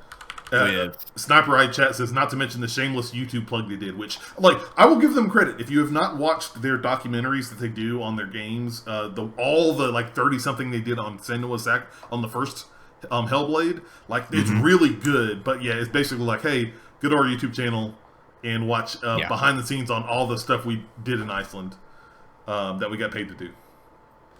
Okay, Stig says in chat, as soon as UE5 comes out, you can actually release your development. So they may actually already have the game ready. So it could come out as early as next year. I just don't think it's going to. I think it's going to be I don't think it will either. But Stig is right. So. Like, any game developed in Unreal Engine 4, there's supposed to be an easy upgrade path to get them to Unreal Engine 5 and take advantage of the asset. And guess what? I'm not going to derail the show, I promise, I swear to God. But guess what game was built as Unreal Engine 4 that could go to Unreal Engine 5? Tell me, Seth, please. You know what it is. There are a lot of games built on Unreal Engine 4. It's this one right there. Right over here. Final Fantasy? I'm just guessing. Okay, yes, Final Fantasy. I mean, Sony will gladly sell it to you again for $70 if you want to buy it again. 100%. No, I mean, Final Fantasy VII Remake Part 2, Unreal Engine 5. Oh, Part 2, yeah. I mean, yeah, I'm not letting you hijack this with your shenanigans. I'm not letting you. I'll give you the reins. So, next up, listen. My spirit animal is Jack Black. One of my favorite people to just listen to. Like, yes, I would love to chat with him, but just to like listen to him would be, oh my God. His name was literally Double Fine. Tim Schafer, thank you. For some reason, I was thinking about Phil Spencer, because I always think about Phil Spencer, but Tim Schafer, like, he is just such a funny dude. I'm going to quote something from his Day of the Dev stream that he did recently. He's like in a cardboard house, and he's like, welcome to my home. Would you like a Zima? I just lost it, dude. He's such a funny dude. And basically, the next thing they showed was Psychonauts 2. And really what they did here is they were revealing a world from Psychonauts 2 that features Jack Black. And I would say this trailer was more of like a Jack Black song trailer than it was like a full game trailer. They were really showcasing Jack Black, who's apparently playing some kind of wisp or not Ori Will-o'-the-Wisp, but like some kind of like wispy character. Yeah. And he was singing this song, so you can kind of see the wisp there. That is apparently being played by Jack Black. So just like Keanu will be your cyberpunk companion, Jack Black will be your Psychonauts companion, and I love it, love it, love it. So Psychonauts is quickly ramping up to be one of my most anticipated, I'll say like, no, it's ramping up to be one of my most anticipated Xbox games. It is such a fun approach. It is Psychonauts 1. We're so disconnected from it now. I think like when you think about like crazy zany things, I still think to this day that I think that Double Fine was one of the best purchases that Microsoft made. They are up there with Obsidian and just the amount of long-term value they're going to bring. I think because I feel like Double Fine is like Media Molecule for Sony. Like it's a very creative studio. They have a lot of like unique art styles in their games and whatnot. And Double Fine just has a lot of great creative ideas they do. And Psychonauts is just, if you didn't play the first one, go play it. I think it might be on Game Pass. I know it's on backwards compatibility. Go play the first game. It's a great platformer. It had a lot of unique challenges and whatnot with the psychic powers and stuff. But like, it's really, really cool to see, and to see us finally get a sequel to that game is well deserved. And I'm really excited for Psychonauts 2. I cannot wait. Dunaro in chat says, I am more excited for Psychonauts 2 than I should be. LOL, loved the original. Like, it's really, really awesome. Definitely check it out. Launching on Game Pass, so play it. It is on Game Pass, but it had Jack Black in there. A taste of, as you guys are seeing here, like a taste of all the psychic powers and kind of the specific world that it's hopping in. It was something that's really cool. I really enjoyed. Now, there's something important I need to point out to you. Okay. Tim Schafer and Jack Black have teamed up on one other game. Yes, they have. It is one of the most underrated games of all time, and that is, of course, Brutal Legend. And if you go and watch this event when they were actually showing Jack Black sing in the studio and chatting with Tim Schafer, they were actually wearing Brutal Legend shirts. And I looked over to my friend, because we didn't quite know that, like, when they first started singing, we were like, oh man, what's going on here? When I saw the Brutal Legend shirts, I looked over at my friend I was watching this with, and I said, I want you to know that if they announce a sequel to Brutal Legend, I will transcend my physical body. I will truly exist in a gaseous form forever to float throughout the universe and contemplate the hype that I have felt in that moment. And I still think that Double Fine, like I made a prediction that Double Fine is going to be working on a lot of fun. My prediction was like a new Banjo game. I would still love to see them do that, but please, like, I can't wait to see the TLC that they put into Psychonauts 2. Weirdly enough, a game started on Fig. If you remember, it was a Fig project. Yeah, if you signed up, you are like part, like a shareholder for the game. Yeah, part investor, which I guess you win because they got acquired by Microsoft, so you're probably going to get a pretty nice payout. But at the end of the day, this is a really exciting looking game. I'm guessing 2021 for this. That game looked pretty well. I think they didn't show a date, but I would hope that this game should be ready to rock and roll in 2021. Yeah. Next one. So, somewhat of a surprise. A lot of cool surprise announcements on this one, I would definitely say. So next they showed off everyone's favorite. I just think about Kotaku's legacy of Destiny, a game about ... that they did for years. But of course we're talking about Destiny 2, the infamous Destiny 2. A lot of interesting announcements around this. So firstly, Destiny 2, its core game is free to play, right? Yes. However, they also announced that in September, all the current expansion packs for Destiny are coming to Game Pass. So basically, the entire Destiny suite is coming to Game Pass in September. Now, that doesn't include the new DLC because that does not come out until November. Correct. However, they did confirm that Beyond Light is coming. It will be available with smart delivery as well as the core Destiny 2 game. So you're going to be getting those up-res textures, that enhanced frame rate. But interestingly enough, they also said that this game will be coming to xCloud day one. Yes. Which that we've already know that's launched in September and part of the Xbox Game Pass Ultimate bundle. I think, Sarah Bond specifically stated that if you are a Game Pass Ultimate subscriber, you will be able to access Destiny 2 via xCloud. And that game already had, like, they've already built out the cross progression. So even if you've played on PC or on PS4 or on Xbox One, just on Xbox One, you're going to be ready to rock and roll with all the DLC in xCloud. Somewhat, I think it might have been you, Denaro, or it might have been Sniper. I can't remember who it was earlier in chat. You were talking about that is like the first nail in the coffin for Stadia. That is the death. To me, that's the death of Stadia. The only game that I have seen that you can play on Stadia convincingly and not like to try it out is Destiny. And the fact that they're bringing that to this day one, like Stadia's done. There are a couple other games on this Stadia as well, but I think Destiny 2 is their big tentpole. That was their big one. Like that was their draw. Yeah, and the fact that it's everything, the whole expansions are coming on Game Pass. And I want to clarify, because you may have hinted around it, Stig was talking about Stadia. Oh, Stig, I'm so sorry. What they did confirm, because I watched it a couple of times and I saw the tweets, when Beyond Light comes out as well, Beyond Light will also be a part of Game Pass.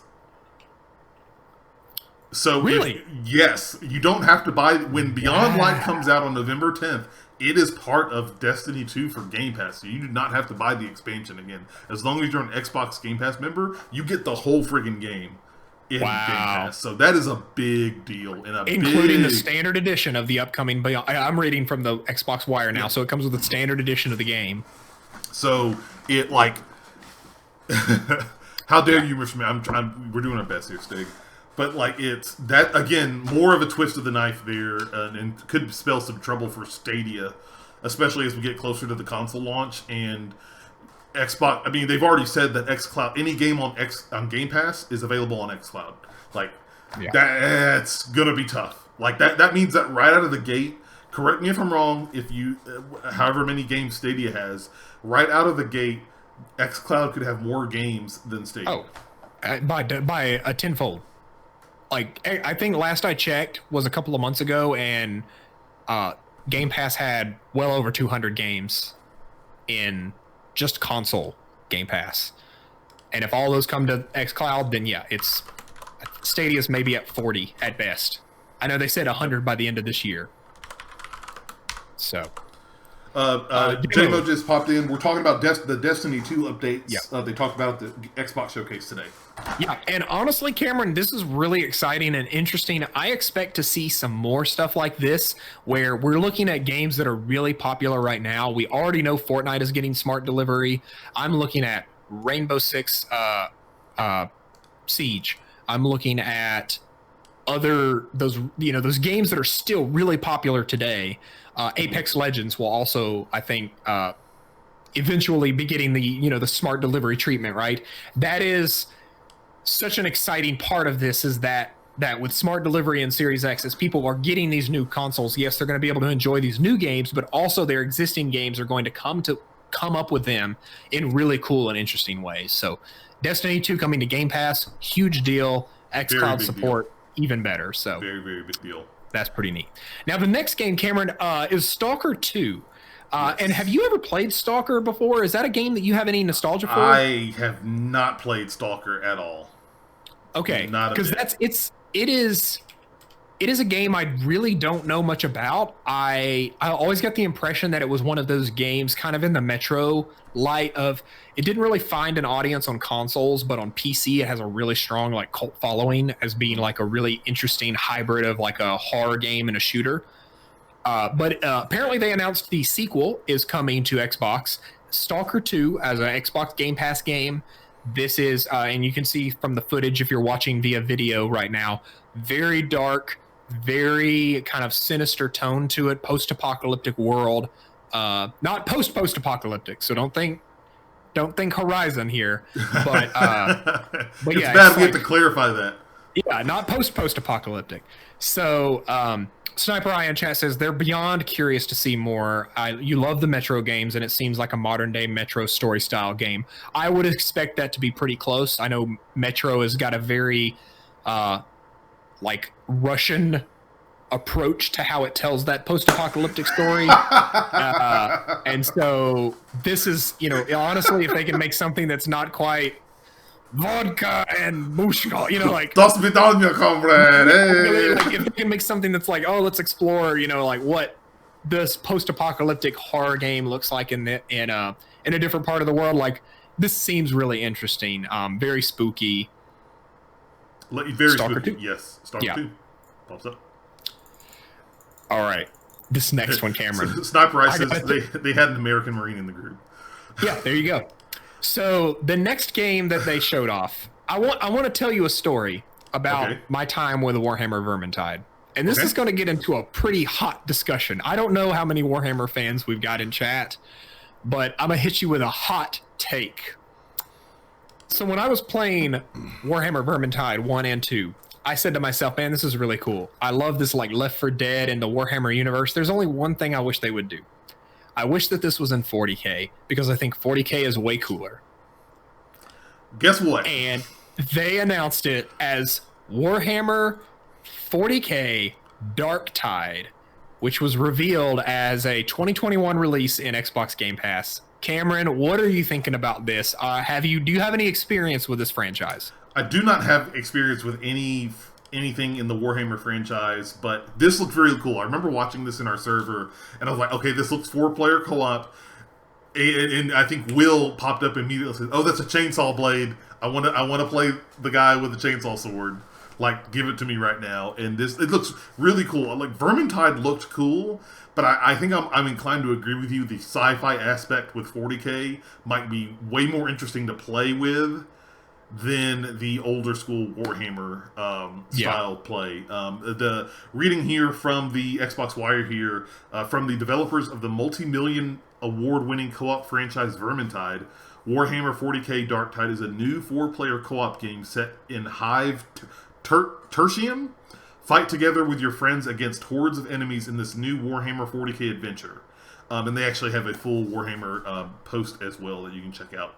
Also, but no, it looked good. I'm again, it's on Game Pass. I'm gonna try this game out. Co-op, 4-player co-op, and for those who are wondering if you've never played, this plays very similarly to Left 4 Dead, where it is hordes of fast-running enemies coming at you. All you're doing is selling me on this more and more. Dude, it is very good, and I think that Vermintide 2 was a really great Left 4 Dead-like game. The only complaint I ever had with it was the progression system, because it's also an RPG. So, like, you're starting out and you're getting new weapons. So, like, in Vermintide, it was all about, like, melee weapons mostly, right? Like, there was a couple of mages that would cast spells, but it was like you're a dwarf with, like, a big axe. So you'd be getting new weapons, right? So instead of, like, you'd find stuff out in the environment to help you, but the progression came from, oh, I've got an axe now, or a bigger axe, or an upgraded, a flail that's got a faster attack speed or something. So bringing that into the 40K universe opens up chain swords, opens up tons of gun options, right? Opens up psionic abilities, like all kinds of crazy cool stuff.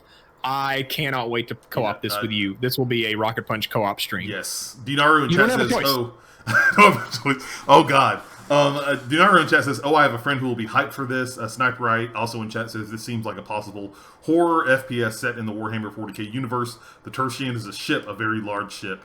It says, and Rurutu says, is this like Tolkien fantasy world with alien tech and magic? All right, so it all started with the God Emperor.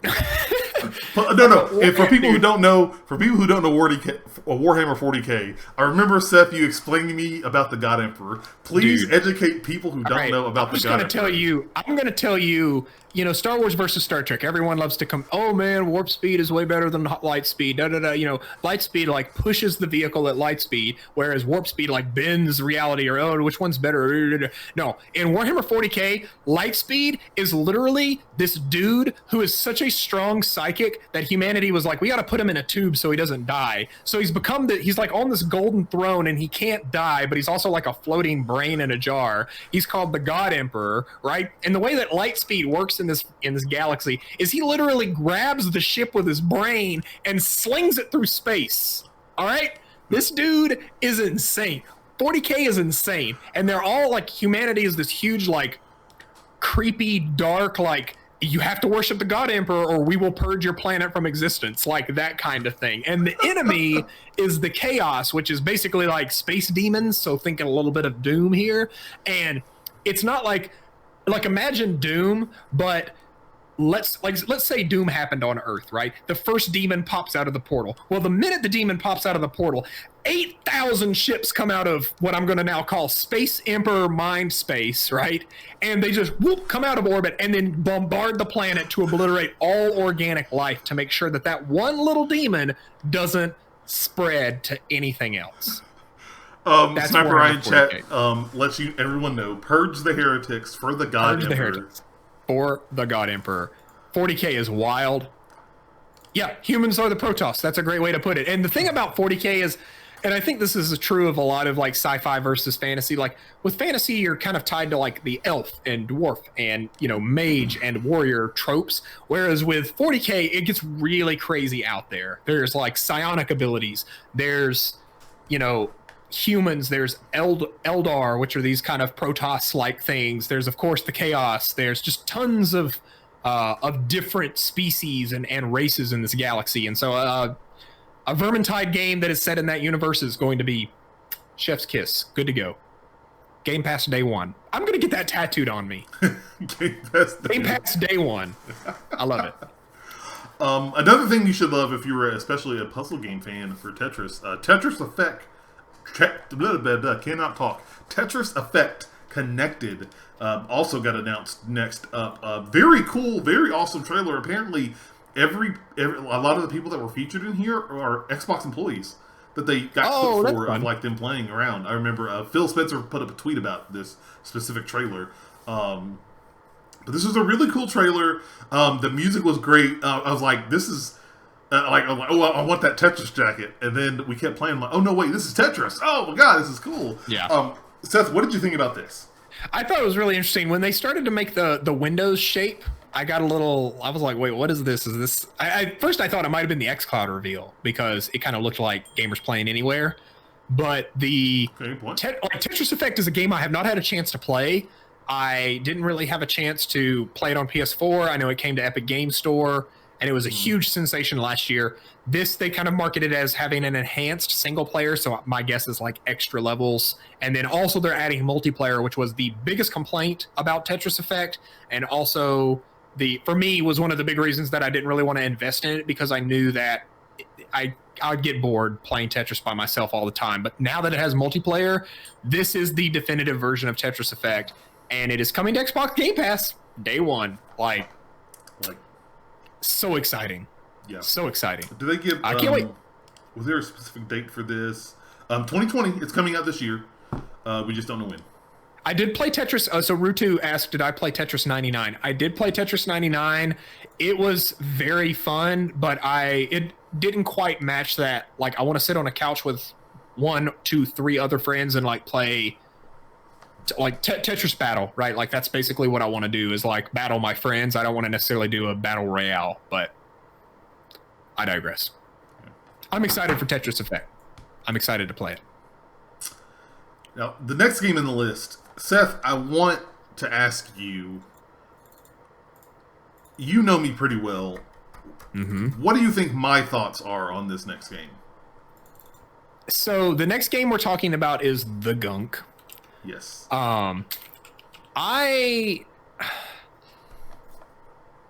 This game is really hard to tell. I feel like you'd be into it because I know you really like Astroneer and those types of exploration based like explore, find new things. So I think you would dig this.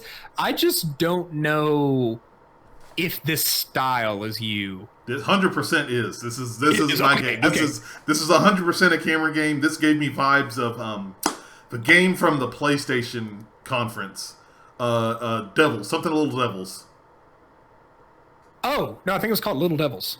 I think. Little Devils Inside. That's what it was Little called. Devils Inside. Yeah. This gave me a lot of vibes and kind of like the style and whatnot. Like the shots here where she's going through the cave were really, really awesome. Though I was one of my favorite games that they showed in the showcase here. Yeah. I was really excited to see this. What's the I think I have the list here. Let me read the elevator pitch here for this game. If I got you, fam. So from the creators of the SteamWorld franchise, the action series that tells the tales of steam-driven robot adventures and that has garnered more than 100 awards and nominations, comes a completely new game, The Gunk.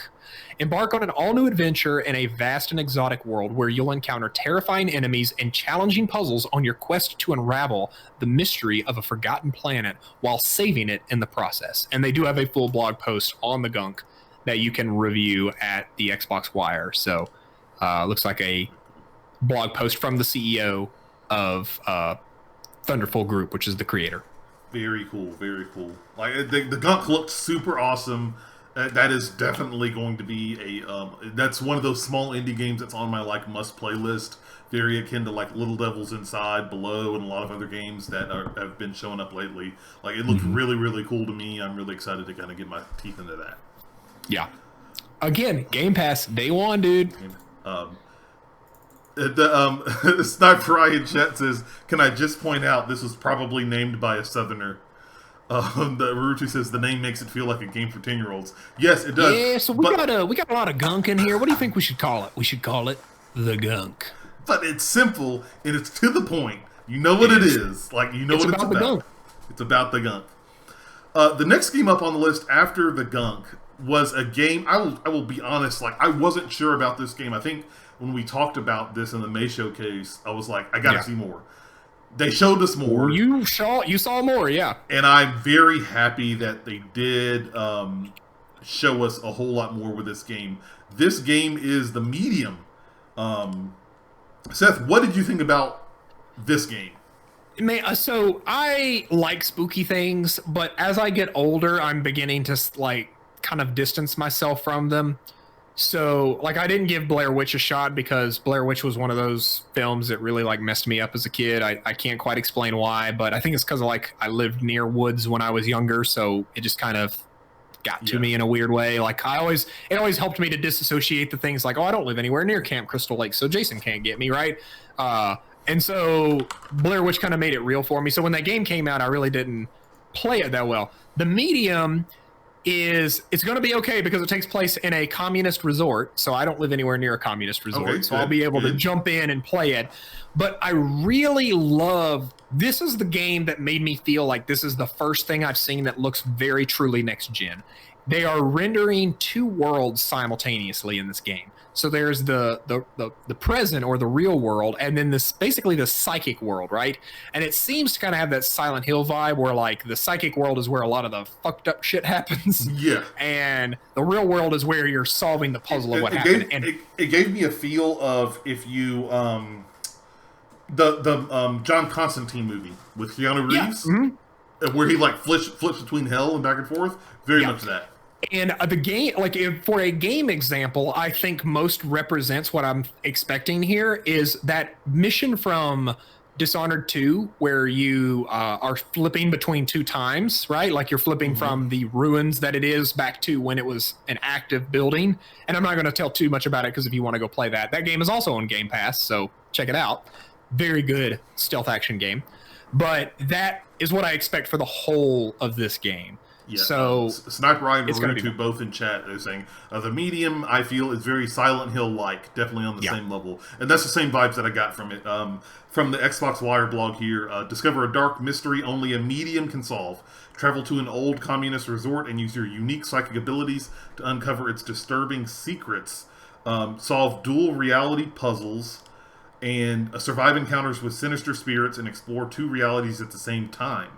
Very unique mechanic there. I'm curious how that's going to play out. But I was very much that trailer very much pushed me into the positive on this game. Very cool to see that. It was very awesome to see more about that. And they're like, yep, I've got to play that one for sure. No, if Sniper Eye points out that I'm aiming for that Game Pass sponsorship, hell yeah, dude. I would totally do that. I would do that. Now, they don't do that kind of thing, but Game Pass is the best value in gaming.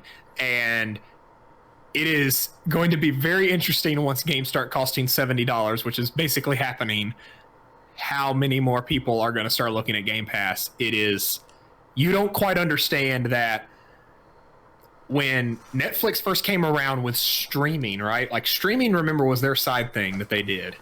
Everyone laughed at them. Everyone made fun of how low quality this stuff was, and it's not as good as what's in theaters. And I would say, let's go ahead and take a look at where we are now.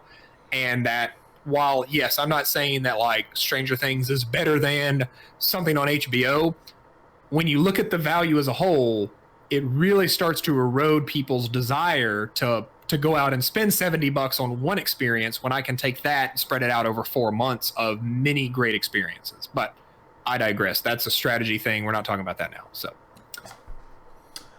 next up on the list, one I really gotta say came out of nowhere for me. I wasn't expecting this here. Yeah. It was cool to see, but sure, let's go with it here.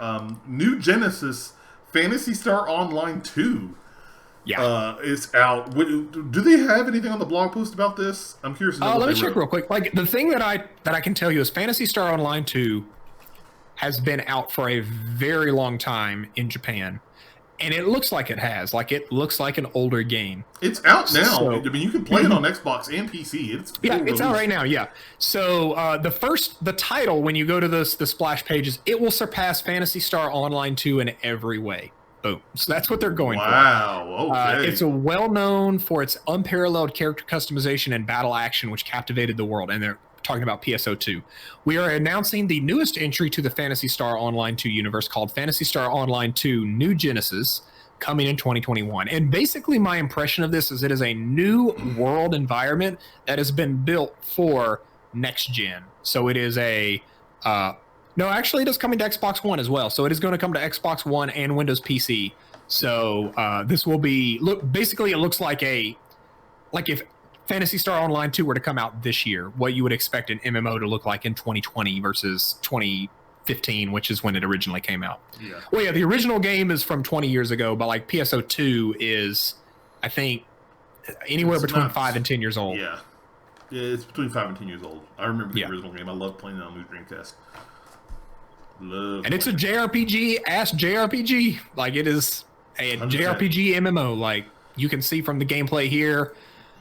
Battle arenas. For you?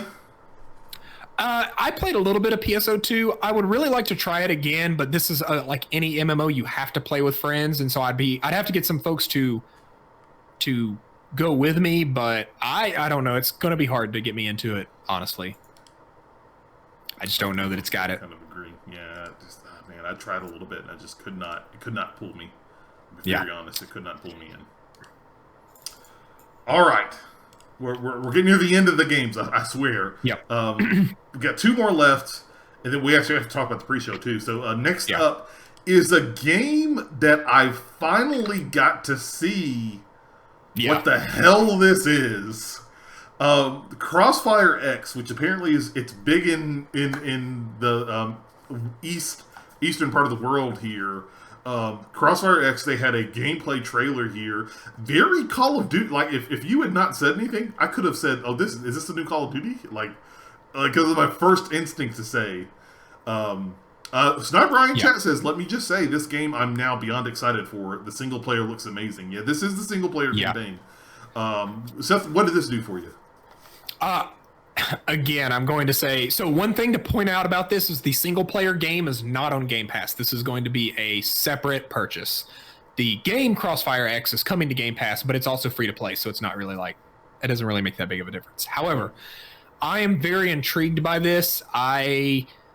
think that Remedy working on this will really help this go a long way as far as like telling a cool and interesting story. I would like to see more about it. I always get concerned when I look at this kind of content wrapped around a free-to-play game that's already really well established. You start to get, like, imagine if Halo's campaign was an add-on after the multiplayer came out. It just kind of starts to feel a little disjointed and maybe a little, second fiddle. However, I think that since they have Remedy working on this, it's going to be a little bit more likely to feel like a premium AAA shooter. But I don't know. I'd give it a shot. I think the price is going to be a big deciding factor for me. If it was on Game Pass, no question, I would play it. But I don't know that I'm going to go out and buy this just to play that campaign. I like Arutu's comments. It's like Ghost and Recon more than COD. Then he comes back and says, never mind, it's COD. It's COD, yeah. That's how it be. But it looks cool. I'm very glad to at least see gameplay because we'd seen like these trailers and all this crap about this. And people, I'm like, apparently it's big over in the East. Like, what is this game? Like, it's a shooter. That's all I know. Sniper Eye in chat says the thing I'm interested in is the story appears to be about multiple PMC companies. Okay, pretty interesting. All right, definitely have to check it out. But yeah, I'd agree. Like, I definitely want to see how it fares when it finally launches here in the West. Now, then we got it. Listen, we got to the end and they started to do the whole, hey, thanks for coming to our showcase today. Thanks for hanging out with us for this hour. It's been really great, but we got one more thing to show you. And went off into a fantasy, narrative-driven adventure RPG. Many people will already pick up. This was Fable. They didn't reveal it at the beginning, but you were able to pick up very quickly that it had that whimsical nature to it. It had a fairy flying around. Playground Games presents. I was through the roof right at this moment. I was in full hype mode, cheering at the TV. You see the sword, the fairy, and where I was convinced that this game was going to be a winner is the moment that's coming up here in the trailer. So we're going to fly around as a fairy. We're going to get all whimsical. This is very much a CG trailer. They're not showing any gameplay. I doubt the game is going to look quite like this. It is very far off. But right here, when fairy gets grabbed, eaten by the frog, in this very humorous moment, I knew that they got the tone right. He does the little ribbit and the little pixie dust comes out of his nose. Fable. I am so pleased to see this is not Fable 4. This is a reboot of Fable, a reimagining of Fable.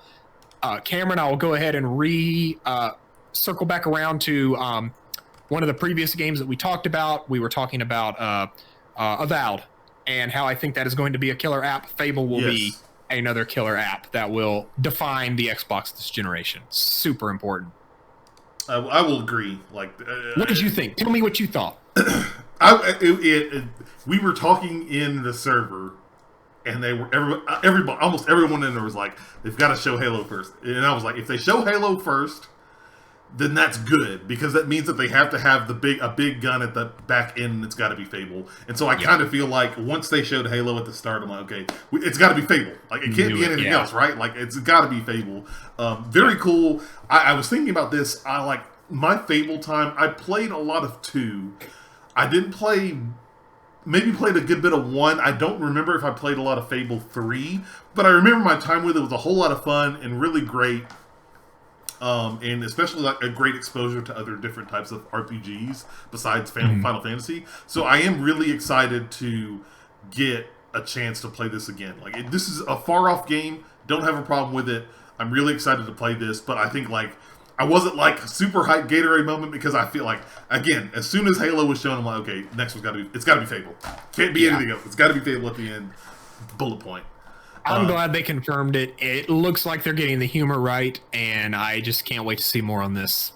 I want this game. This is another very important game to the Xbox lineup. 100% agree. 100% agree. And that's how they ended the show, guys. They wrapped up with they did their quick little sizzle reel showing everybody, oh yeah, da da da. Here's here are the games we showed. Hopefully you had a great time. Thanks for watching here. And that was the showcase, the main showcase in and of itself. a quick touch here. We can go over some of the pre-show stuff before we get into any other kind of final wrap-up and announcements here. The pre-show, I think something that was really, really cool and that should be mentioned is that Dragon Age came up. In the pre-show, I'm sorry, I said Dragon Age, didn't I? My bad. Dragon Age, yeah. God. Dragon Quest XI, the definitive edition, is coming to Xbox, and specifically, it's coming to Game Pass. Yes. That's the big one, and this is the definitive version that came on the Switch with the updated orchestra and all that stuff on there, and it is coming out to PS4 and Steam as well, but it's coming to Game Pass, which I think is a really, really big... Like, you guys have no idea how close I have been to buying this game on Switch, and then they finally just came up and said, oh, coming to Game Pass, and I was like, glad I waited, because I'm going to play the hell out of this. Were you excited at all? This is, from the pre-show, this is probably my most favorite announcement that they showed. Yes, so this is not only your most favorite announcement, this is the most important announcement I think they have made. This is as big as the Final Fantasy on Xbox 360 announcement, because Dragon Quest is the most popular video game franchise in most of Japan. It is a very influential franchise. I would put it on par with like what we consider like, and these are also big in Japan, but like Mario and Zelda. It is a huge franchise that is a household name, right? Lots of people. Like, to put it in perspective, it's bigger than it's as big or bigger than Final Fantasy in Japan. And it's a big deal. Yeah. Like many people joke that like Dragon Quest is to Japan what Final Fantasy is to the United States, right? It is such a big part. So the fact this is the enhanced version, and without going into too much detail, I will let you know the enhanced version has the good music, not the MIDI music, right? It has the good music. It has the 2D mode that was just featured on the video. If you're watching with video, it features a couple of quality of life improvements, which I think were sorely needed, regarding, just traversal in the world and things like that. And all in all, like, I bought this game on PlayStation 4 originally, traded in that copy to get the Switch Enhanced Edition, and I played about 20 hours of that so far. I got stuck. It is a JRPG, so you tend to get stuck a lot and have to grind out some stuff. But great addition to Game Pass, and a huge move forward for Microsoft in Japan if they can continue to keep the game, coming out on Xbox over there. Yep, most definitely. Next up, another quick round out here. Exomecha, which was from a smaller studio that they said it was a smaller studio called Twisted Red. I guess that's probably the better way of saying it. Wow, this trailer makes it look a whole lot better than it did during the stream. Very Crysis-esque vibes that I got from this trailer with mechs. What did you think about this? Honestly, the mechs gave me some Transformers vibes, like especially when they start showing like the mechs running with like the axes and sword and shield. It kind of reminded me of the Energon axe and the Energon flail, like right here. That looks like Optimus Prime versus Megatron. Like, that is a really interesting looking game. I think this is a free-to-play game when it comes out. It is. So yes, I will be giving it a shot. It's like the cost of entry, the barrier of entry to play these games is getting so low that everything's worth the shot, right? It may be your next favorite game. Please help me find an escape from Heroes of the Storm. Please end my horrible relationship with that horrible game and give me something new to play. And this looks like a fun one. Dinaru in chat asks, was that mech surfing a missile? Yes, he was. Next up on here that we got at the pre-show, a very interesting game. I swear to God, I was like, this has got to be Stranger Things something. But Echo Generation. Yep. Like, very interesting art style with the pixelation, almost Minecraft-esque a little bit there. It's that voxel art style, like 3D pixels. Yeah. This game do anything for you. It was cool. Okay. Yeah, I think this is going to fit squarely on, if this is a Game Pass game, I'd probably give it a shot. It seems to be like a turn-based card battler. I think when we see combat here in a little bit, it's going to be, you can see there's cards at the bottom there that you kind of choose what you want to do for your attacks. But I love Stranger Things and the aesthetic that it goes for. I think that this game, is obviously not a Stranger Things video game. It would be awesome if it was, but those games are a little bit different in design. But I'd give this a shot. I don't think it was super strong. I'm glad it was in the pre-show.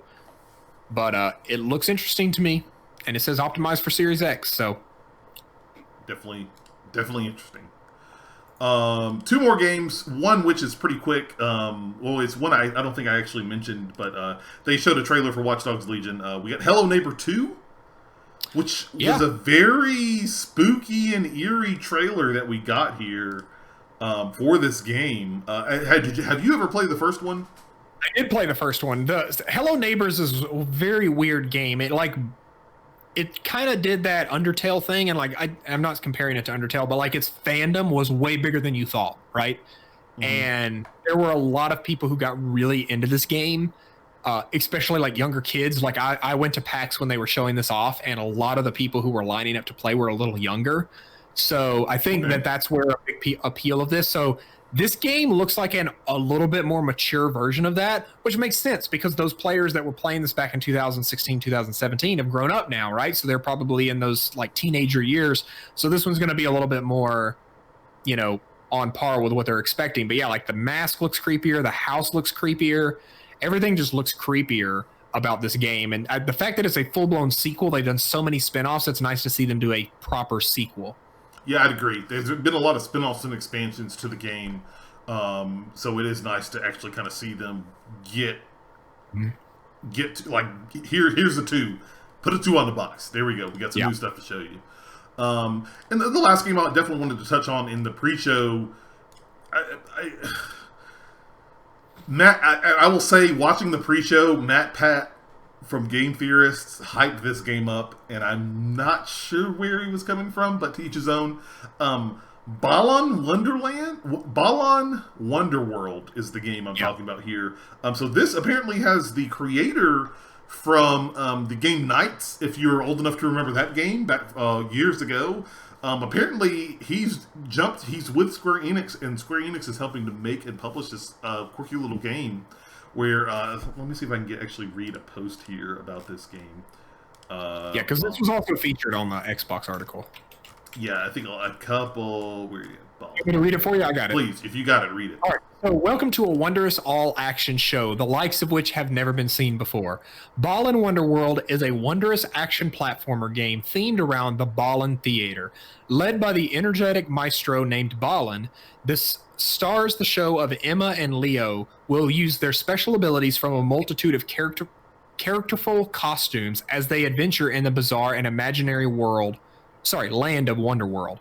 Here, memories and vistas from the real world mix with the things that people hold dear. 12 different tales await our stars in the Wonderworld, each with their own unique quirks. They will explore all current corners of this labyrinthian stage, filled with a myriad of tricks and traps to get to the heart of each story. There is a full announcement blog post. If you want to read more, you can head over to the Xbox Wire and read a little bit from Yuki Naka, the director of Ballin' Wonderworld, and see lots of high-res screenshots and all that good stuff over there. So, looks interesting. It does. It didn't do anything for me. It really didn't. I'm going to be honest. I love a good platformer. And I will just have to see if this translates to something that looks interesting to me, because it looks a little whimsical for my tastes. But if the gameplay's fun, I might give it a shot. Yeah, I'd agree with that as well. But it looks cool. We'll definitely find out and see. I don't think, do they give a date for that? 2020? No, no date. Spring 2021. So it's upcoming spring. Okay. They did give a date for it. Cool. So, I mean, more or less with the pre-show and the main show, guys, that was it. That's what was talked about here in the showcase. In and of itself. Now, one of the things that they touched on a lot throughout the main show was that right out of the gate, they were very clear. Like, we have 9 of our 15 studios showcasing games. Yep. So that means that there are a couple of studios that were left out, and I see you have them on our docket here, Seth. What studios did not show up here? Yeah, so I actually added this one. I don't think they counted this one as not showing up, but since they did not show anything other than a port of the PC game, I added the Coalition, because really all they announced regarding the Coalition is that Gears Tactics is coming to Xbox Series X and Xbox One. Will have smart delivery and be available on console, but they didn't really announce anything beyond that. So the Coalition, but the completely MIAs were Compulsion Games, creators of We Happy Few, The Initiative, obviously, the quadruple A studio Microsoft's building a team for. In Exile, creators of Wasteland 3, which honestly, Wasteland 3's already out or getting ready to come out. I think it's already out, right? Soon. I don't think it's out yet. It's coming out soon. So that's gonna come out, and then I think they're gonna be working on something else for Microsoft moving forward. Then Mojang, huge one. This was a huge question mark. I didn't know if they would show up or not. Minecraft, it's really hard to tell what they would announce, but I do think that we need to start talking about what Minecraft's going to be doing in the future, because it is next gen. You know, they had that super duper graphics pack that they kind of scrapped at the last minute, and now I would like to see where Minecraft is heading. And then lastly is World's Edge, which is the creators of Age of Empires. Okay. It's kind of a more PC heavy studio, but yeah.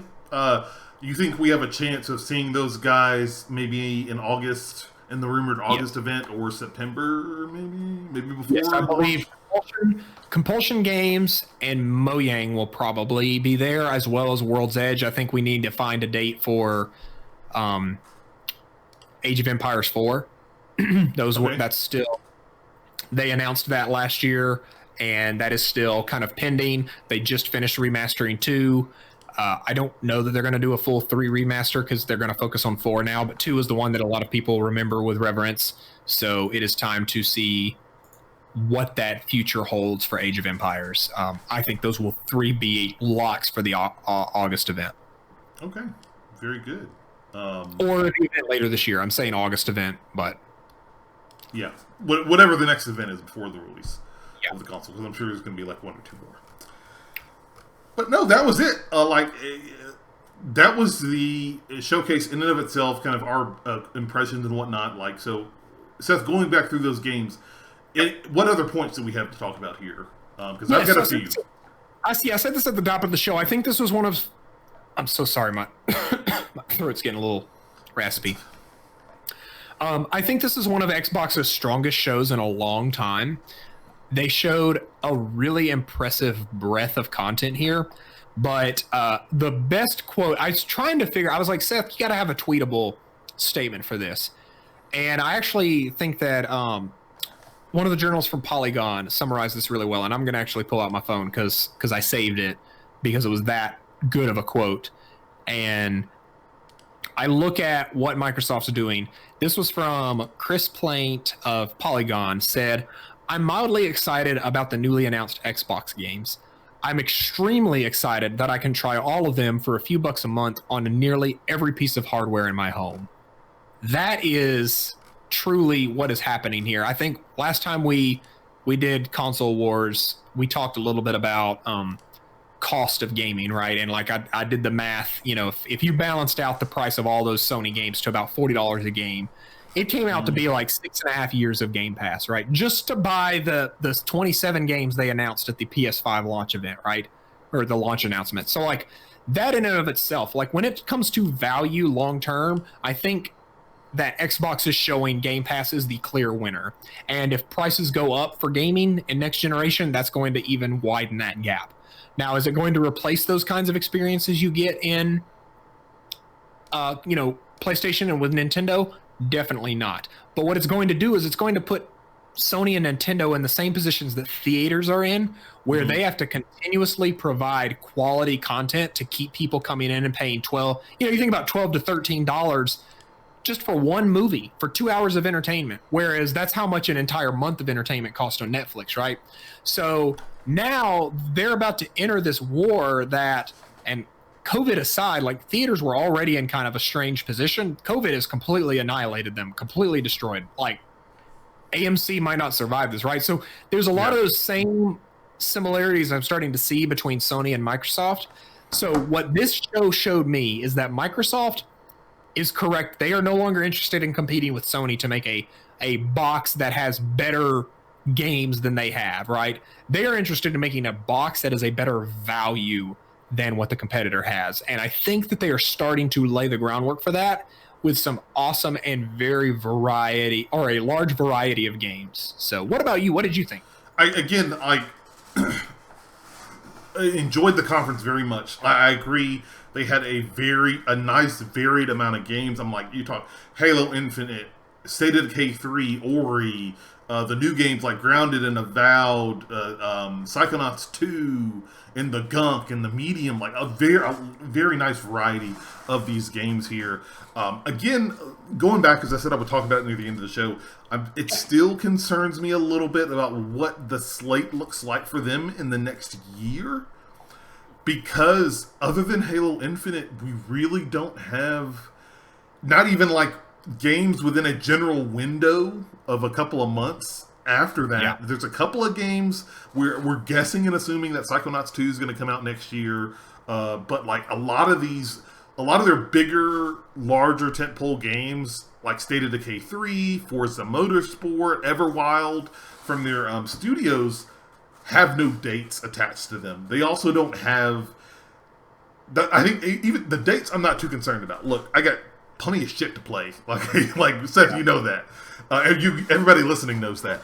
But what concerns me a little bit more is the fact that there is not, when they showed, and I think one of our members in our Rocket Punch family on Discord said, Star-Lord popped up and said, "Hey, I noticed that they're not showing Xbox One on a couple of these games." And after going back through, there's a lot of these that only say Xbox Series X, Windows 10. And so it makes me really curious, like, how fast is this quote-unquote cutoff going to be to get people to slowly transition to next gen?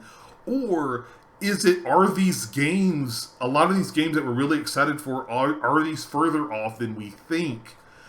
And which is fine, but that gives me the pause and the question of like, what is going to fill the medium? I don't think that Microsoft can go a full year without a Xbox Studios title. I don't, that they can't do that. There's gonna be articles, where are the games at, Microsoft? It's gonna roll out. Yeah, and that's my one big concern. I think watching the conference a couple of times, it's like, what's going on with those? If believe me, take your time. As a Sony PlayStation guy, look, I've had to wait a long time for games that I want. So please take your time. I just want to make sure, like, Sony's method and the process they've had, where maybe a couple of months and you got one little game here, then a couple of months you got one game here. That's perfect, especially since I play freaking everything. I can go from Sony to Microsoft to Nintendo and pick those games up. But that was my one concern leaving this conference, is that a lot of these games aren't showing Xbox One. Number one, yeah. How soon's that cutoff going to be? Is it going to be less than 2 years like Phil talked about? Or is it just kind of a range? And number two, how far are these awesome, sweet-looking games off from when we're really going to play them? But other than that, this conference is great. I loved it. Yeah. I really had a lot of fun. Some of these announcements were really, really awesome. I think the Destiny 2 announcement coming on Game Pass and some of the benefits you get there, I mean, really just opened up the entire Xbox ecosystem to a lot of new people. And then, honestly, if Bungie gets crossplay, that's a huge thumbs up. They said that next year, so that is a super huge thumbs up. But no, I really liked a lot of the variety. I wanted to see some variety in games. We got that. They set expectations right. You know, it wasn't like new gameplay next gen. It was just like, here are some games. Exactly what Sony said, and guess what? Yeah. People's expectations were met. People were really excited and happy to see what they showed. I can't say anything else. Like, all right, I gotta ask you a question. Mm-hmm. This is not called Console Hugs. It's called Console Wars. So between Sony's showing in June with the PlayStation 5 and the Xbox showing of games here, which one do you think, I hate to say such a blanket statement, but which do you think did a better job of communicating the message? And then which do you think was better? Like, just overall, like, what was a better showing? I'm glad you put that in two phrases. Which showing did I think communicated the message better? Microsoft, by far. And I say that with, like, I don't say by far, but like, I say that because this entire lead up to this generation, Microsoft they have crafted, like fine-tooth crafted, their message about what they're trying to do with Game Pass. Like, it was very clear when you came into the show, they were right up front. All these games are available to Game Pass subscribers. I said that multiple times. We are showing games from 9 of our 15 Xbox Game Studio titles. Like, they were very clear on that. They're very clear and precise. They don't. So nice. They don't.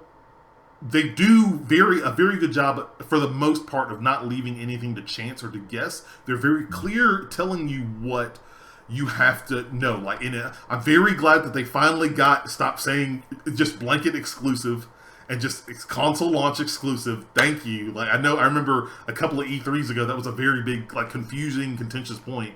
And to some extent, Sony still does that, and it's kind of bothering to have to do extra work to figure that out.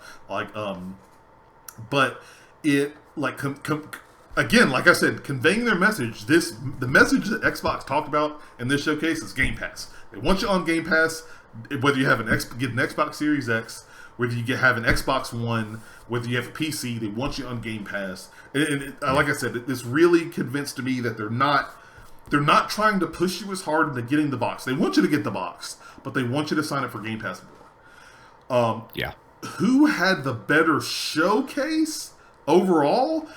I would say Sony, just because I think they had more surprises in store, and it's that nature of the beast when you have these two different strategies where when you have a carefully crafted message and you trick out information on a bi-weekly, monthly basis, I think people's expectations are set and people love that, but it's very hard in some cases to shock and awe some people sometimes, because you're always getting that drip feed, as opposed to when you don't talk as much, you're just carefully prepping and crafting everything, and then you just blow your load all at once. Like, all these games that popped up from Sony's PlayStation conference, like, I think really, like, that was the punch in the gut. I think that I liked games from both of the showings. I didn't like some games from both of the showings. I think if I had to pick, I would probably lean. I'm the PlayStation guy, I'll admit it, but I think I leaned more towards the PlayStation games that were shown, and I liked a lot more. I think they had more surprises. I'll be very honest. Like I said, when they showed Halo Infinite, I was already like, they've got to have Fable. That's going to be the other one there. There weren't big surprises here. Again, not a bad thing at all, because I actually think that this showcased. That being said, that I think Sony's showcase was the better showcase for me. I think that this showcase did a great job of helping me to maybe see the benefit of getting a Series X, or maybe even a Lockhart system, because I'm very much talking about it, like with one of my friends here. Like, I can put a Series X in my living room and play the games there. Then I can take my Xbox One X and bring it in here. I can use that to stream. I can use that to record content. And then, guess what? I don't have to move my box back and forth to my big 4K TV from there to my computer. It's very easy. Like, boom. And I don't have to worry about trading games or bringing discs. Guess what? Everything is on Game Pass. Everything's digital. I can just pick up and play and go right back to where I am, and I think that is great and wonderful. And I think they really showcase that here, especially like the fact that they kept saying at the end, all these games are on Game Pass. Like, that really helps motivate me to, like, man, maybe I should. It would be nice to have my X and have multiple consoles in the house to leverage on. But yeah, those are my thoughts. That's what I think. That I think Microsoft a good bit had the better message to deliver, but I think just because Sony was holding all that hype and excitement up, we hadn't seen the console, we didn't know what games were coming out. I think they had the better showing overall. And I would agree with you on both parts. I think that Sony has done a fantastic job priming gamers for their message, right? They did that complete silence for months at a time. The thing here, a great pulse check for a lot of this stuff is to feel not only what the community, but also like what folks in the press are saying about the discussion, right? And the example I'm going to pull is this. You're not going to see anybody humming the theme song for Ori and the Will of the Wisp, right? People were clamoring for the Bugsnax theme, right? You're not going to see people freaking out about Halo Infinite's gameplay reveal like people were with Ratchet and Clank, right? It is just a different, because like if you like if you break down both conferences, like really, Sony showed Deathloop, which is fantastic. They showed Ratchet and Clank. Those were like the games they showed. Everything else was like cinematic trailers, right? Like even Spider-Man cinematic trailer, right? And that's how this conference really went, right? Like Halo Infinite gameplay, and then I think maybe one, like a couple of the like indies and stuff. I will definitely say, and this isn't a knock against Xbox, but I think it was another thing that maybe helped lean me towards Sony's favor. I think there was more gameplay on the Sony side than in the this Xbox conference specifically, and that's not a bad thing because I'm not gonna, if games aren't, as I talked about, like it looks like a lot of these games aren't ready just yet. So if all they have are CG trailers, that's fine. That still gives me hyped up for it. But I think there was a lot more gameplay on the Sony side from last month. See, I really don't think Sony had any more gameplay. Like Sony, people keep getting tricked into thinking that like what they're looking at is gameplay when it is CG trailers, right? Like it's what that original Last of Us gameplay demo was all pre-rendered CG. It's one of those like bug snacks. We still don't even know what that game really is. Like I wouldn't say necessarily that I think Sony had more gameplay. I think if you look back at those 26 games, there were still a lot of trailers. And, no. I 100% agree. 100% agree. Yeah, I think you're getting into some of this May conference where they're like, this is Assassin's Creed gameplay, but it's like rendered in engine, right? It's not necessarily like actual press start to play the game, right? Yeah. So it's just kind of weird. And like, I will tell you one thing that I already knew kind of in my heart, but like as a community, like the echo chamber of people talking comments, super duper down on this compared to Sony. I think Sony gets a huge edge from a lot of just comment because people, I don't think people have still let go of Microsoft's 2013. I don't think that people have accepted Halo as a lot of people say dead franchise. I would be interested. I wasn't watching on Twitch, but I would be interested to go back to the Twitch chat and see. Yeah, I would not say that Halo is a dead franchise. Like, I love Xbox, and I think that this is all really great, but it's very telling to me that even some of my friends who play primarily on Xbox were kind of let down by this. And I was talking to my friend next to me, and I was like, I don't understand it, dude. Like, it's really like, I thought that we would get past some of this moving into next gen, but it seems like a lot of our baggage is coming forward with us, and the only way that Microsoft is able to function now is just to push forward with their plan. And I think their plan is solid. I think that Game Pass will win the long game. I think that there will be a lot of people that look at Game Pass, and it might not be 2-3 years from now, it might be 5-6 years from now. So Sony's got plenty of time to respond to it. But there is going to come a day when people are going to look at Game Pass and see such an incredible value from it that they're going to opt to spend their free time playing games on that service versus going and buying one single experience and enjoying it once, just like has happened with movies. And I think that you look at like what, movies, $20 to buy a Blu-ray, right? And for years, people were like, I'd never do anything other than that, right? Like, that is the only way I want to consume movies. And I would argue that most people nowadays, not just consumption-wise, but also in what people are talking about. People aren't talking about TV shows that are on cable anymore. They're not talking about movies that come out in theaters, well, because they're not coming out in theaters right now, but they're talking about shows like that come on Netflix, that come on, all these other services in the same regard that they do. Obviously people talk about Star Wars when it came to movie theaters, but what ends up happening is you get this world, and I'm gonna sound a little pointed here, but bear with me. Do you think, I'm going to ask you directly, do you think that movie theaters are the place that people go to create real art? I don't think that they are. Because when you release in a movie theater to such a large audience, the expectation for success is so big that you have to make compromises in order to become commercially viable. And if you don't believe me, they're like, oh, well, that's movies, that's not games. Look at Electronics Arts as a company, right? That is a company who has continued to sacrifice a lot of their developers, like, I guess say passion in favor of making it economically viable. Star Wars Battlefront 2, case in point. sealed, signed, delivered, right? And what I'm afraid of as we move into next gen, people complain all the time about microtransactions. People complain all the time about post-purchase monetization, they battle passes, whatever you want to call it, the flavor of the month. With Game Pass, the need for that stuff kind of disappears. Not entirely, because like you still want to monetize after the purchase, right? Like we've even seen like the single player for Crossfire X is going to be a purchasable thing, right? But the consistency that it makes when money is coming in every month, no matter what, because it's not a matter of, you know, Last of Us comes out and it's a fantastic game. What if The Last of Us was bad, right? What if, think about what happened with Halo and Halo 5. When Halo 5 was bad, people didn't like it. It hurt Halo big time. Almost killed Halo if you look at what Halo 4 did too, right? Like it really hurt it. And that's the risk that Sony is kind of running. Now, everything's great when you're flying high, right? Microsoft was great in the days of Halo 3 and the days of Gears 2.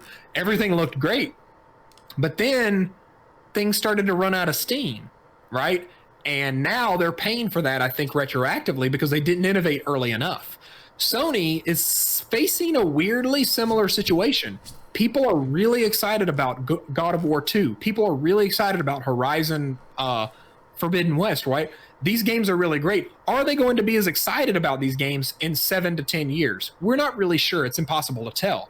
But at what point does people's excitement for those games get outweighed by the value that people get from from Xbox Game Pass Ultimate? So that's where it's so weird to see this divergence that we're making right now, right? Because I'm still excited for all the games that are coming to PlayStation, but I find myself in a situation where I might not be buying games the minute they come out on PlayStation because I know those games dive bomb in price after they come out, especially if we're starting to look at $70.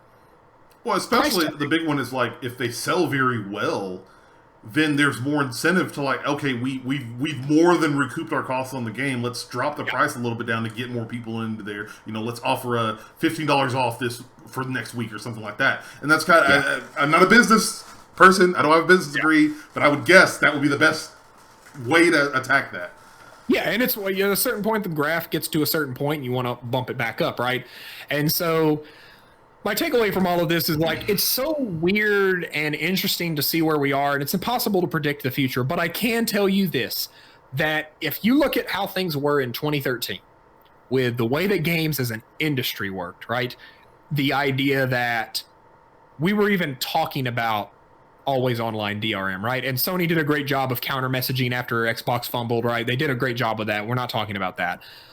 But one thing that they did, I would say, fail gamers on throughout this generation was creating environments that were open to new experiences.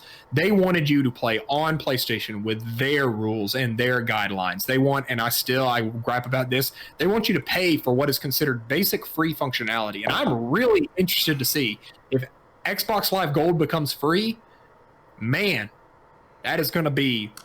I was thinking about that too until the Crossfire X reveal, where it popped up in the bottom. It said multiplayer requires Xbox Live Gold. It popped up right there. Like it was like multiplayer requires Xbox Live Gold, single player not included in Game Pass. It was that little text that popped up right on the trailer, and so that would like I was curious if they were going to say that, but then that popped up and I was like, ooh, okay, yeah. So, but like it's like you have to pay for cloud storage.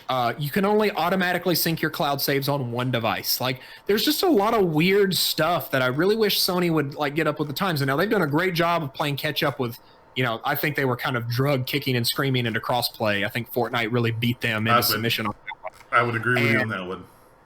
They wouldn't have done it if they didn't have to. And now it's standard, right? Like I think most multiplayer games are moving that way. So what I'm saying is this. I think that when we move into the next generation, this is going to probably be the best generation of gaming we've ever had. I'm no longer going to have to stress about where should I buy Borderlands on. Borderlands 2, I did this. I was like, oh, should I buy it on Sony with Play With You, or should I play it on PC where I prefer the keyboard and mouse, or should I play it on Xbox where my friends are playing, right? I don't have to make that decision anymore. Since I play a lot of my multiplats on Xbox, I don't have to worry about my cloud saves being locked behind a paywall. I don't have to worry about my achievements, not getting synced properly because what the fuck? Like, that's what? Like, I've lost trophies that way because I forgot to open the trophy menu and like sync. Like, it's just stuff like that that really turns off people. And when you start to look at stuff like Game Pass and xCloud, and Sony's just kind of like, whatever, man, we got Last of Us. If you want it, you got to show up. And I'm like, that's fine. But at a certain point, people want to engage with a platform as much as they want to engage with a product, right? And if you don't believe me, look at what Steam, look at what happened with EGS when it came out. Like, people were livid about this. Oh, non-Steam. I can't believe people aren't using Steam. Like, people got really angry. Now, I think those people were not being really fair, and I think they were being a little bit, I was going to say, like, don't know if we want to walk down that example there, but what I'm saying is, like, that same example applies to consoles. That's why we have actual, real, sad to look at console wars, right? And what I hope to see through this generation is that it doesn't boil down to that we equal the playing field when it comes to access to games and the features associated to them, so that what the purchase decision boils down to is, what do you value? If you value the IP that Sony is putting out, $60, $70 games to play, go buy it. If you can't afford that, or if you don't find value in that and you much prefer to pay $15 a month to get the all-you-can-eat buffet, do that. Neither one is better. Neither one works. It's funny. Perfect example. One of our community members, and who was in chat, Sniper Eye, he was very much like, this sounds really, really cool, but I just can't do the subscription-based model, so I'll just pay for the game outright. And that's totally cool. Like, there's nothing wrong with that. Like, people... It's one of the things Xbox is trying to do is kind of shake up the gaming mentality, and I don't necessarily again, like, feel like they're trying, like, swaying you over. Like, they're very upfront. Like, I'm in the very strong camp that if I go get a PlayStation 5 on day one, but I'm still subscribed to Game Pass and I can still play Halo Infinite on my PC, Phil Spencer and Sarah Bond and Matt Booty and Aaron Greenberg and all those guys over at Xbox are like, fucking awesome. Welcome to the Xbox community. Thank you for being part of the team. Like, and that there's nothing wrong with that. And I think that, like, that's very cool. And that, honestly, I mean, if you really think about it, that offers a lot of flexibility for PlayStation gamers. Maybe you're a PlayStation gamer out there that's listening here and you have a solid PC and you're like, I'm not getting an Xbox Series X. I don't, I like some of their games, but, blah, no, I don't feel like getting a box. I'm getting PlayStation 5. That's where I like the exclusives. I'm used to PlayStation's ecosystem. Guess what? You can still take advantage of a lot of the first-party games they have by signing up for Game Pass Ultimate. Get it on PC, but you're set. You're ready to go. And I think people have to get... Change is hard. And I think people have to understand that is a viable option, and that is okay. Yeah. If it's okay if you just want to get PlayStation. It's okay if you just want to get an Xbox. It's okay if you want to get both. It's okay if you want a variety of the spice of life and, spice it up a little bit if you want to get you know what? We don't talk about it, but for the small amount of people out there, it's okay to have an Xbox Series X and sign up for PlayStation Now on the PC and play some of those games streaming over there. Guess what? That's totally fine. Is that a big group? Probably not, but it's still totally fine. Yeah, it's just so hard because, like, I think that where your friends play is honestly the best. Like, if you play multiplayer games, where your friends play is where you should play.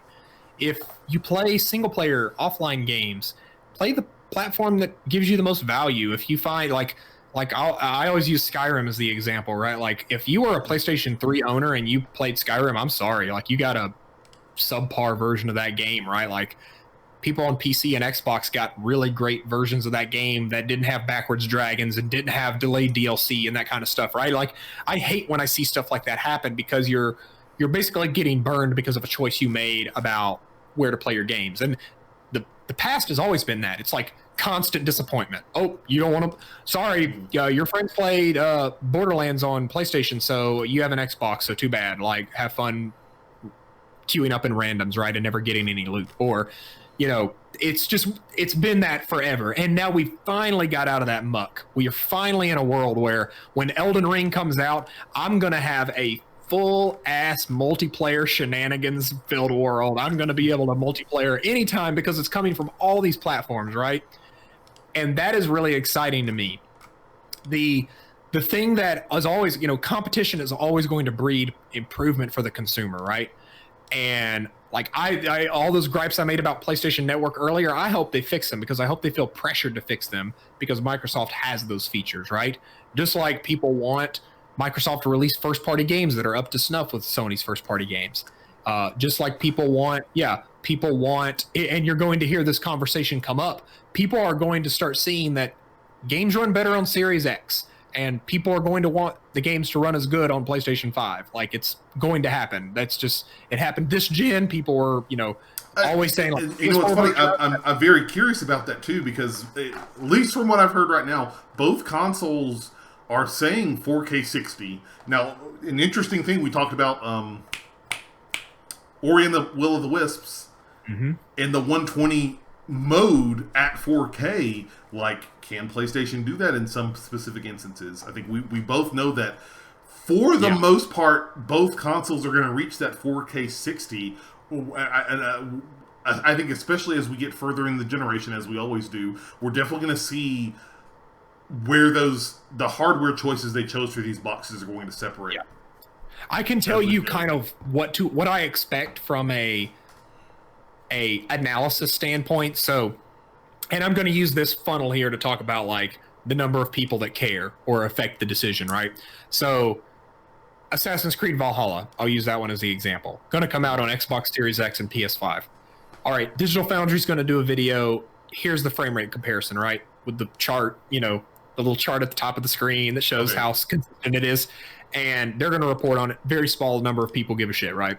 Then it's going to get reported at Polygon, IGN, Kotaku. Hey, or in the review. Hey, the game runs. They're gonna to condense it down to, hey, it runs a little bit better on Xbox, right? That's or PlayStation, whichever one it runs better, right? It's in that particular instance, if that's going to happen, it's going to come from Eurogamer. Okay, from Eurogamer. So they're going to say it's going to run better on X platform, right? So then people are going to see that. And they're going to be like, oh, okay, well, I either have or don't have the platform. Doesn't make a big difference for one game. Compound that over 3 years of purchase decisions, and you find yourself in a situation that PS3 owners found themselves in and that Xbox One owners found themselves in at the beginning of this generation, where every single game, you're getting the inferior version. Arkham Knight doesn't look as good. Trying to think of other big... I'm not going to say like, well, I'm trying to think about like early in this generation, like this generation, okay. Like Assassin's Creed. I know a big one, the Phantom Pain. That was a big one. Great example. That was a big one. And it starts to add up. And what it does is it plants this seed of doubt. And like, do I really care that much about? And I'm playing devil's advocate because I'm the Xbox guy.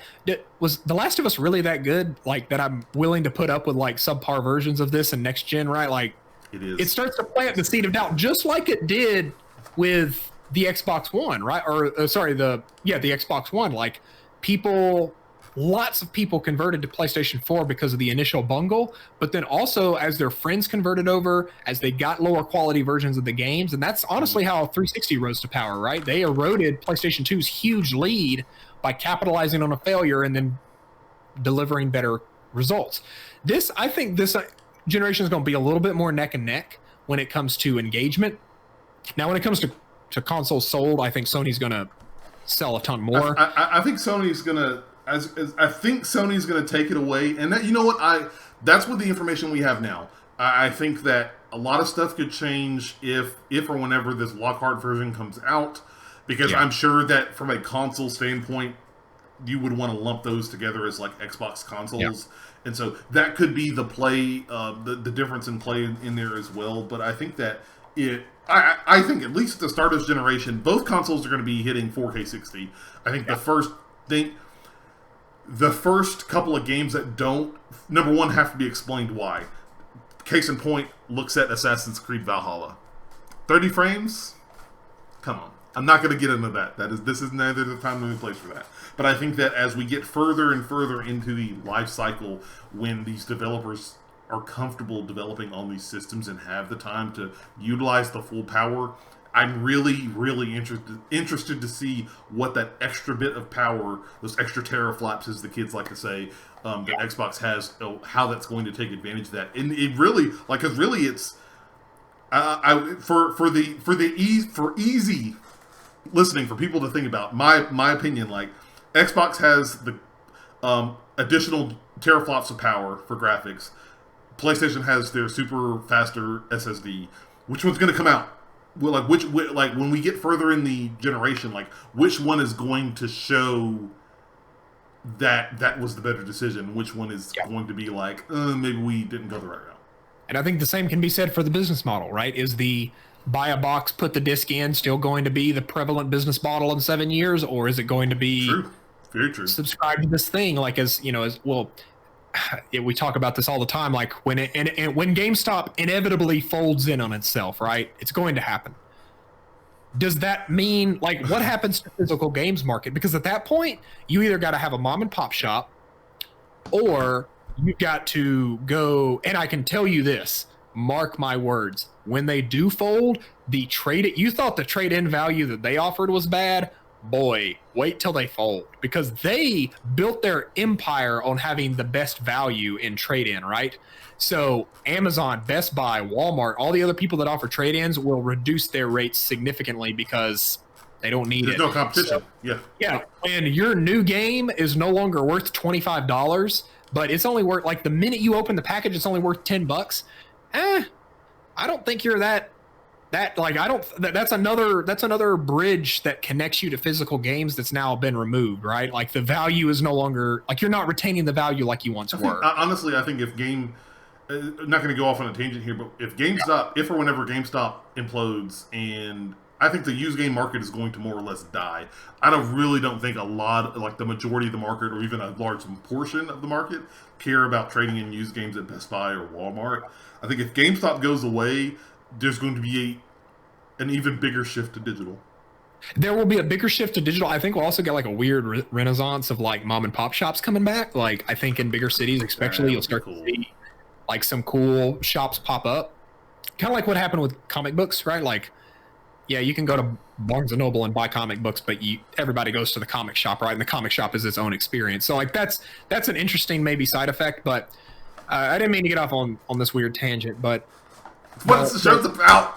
Yeah, Love it. The point I'm trying to make is that like games didn't look anything like they do now 7 years ago when this generation started, and I think it's foolish to think that games are going to look the same at the end of this next generation, right? And we're going to get to the end of it, we're going to be like, man, Sony really was right playing it safe and sticking with the box, and people were willing to eat the $70 price in favor of, going with that traditional experience. Or we look back and be like, man, look at how Xbox has closed the gap, and 100 million. They hit 100 million 3 years after the thing came out, because now xCloud opened up the number. It's like 100 million's cakewalk for Microsoft now, because they're not dealing in console numbers of like 50 to 150 million. They're dealing in PC numbers, which is literally 400 million and up, right? Like, yeah. I think there's 1 billion Steam accounts, and what is it? I'd have to look it up, but I think it's like 80 million of them are active every month. Like, imagine if you could tap into that audience, right? Like, that's the type of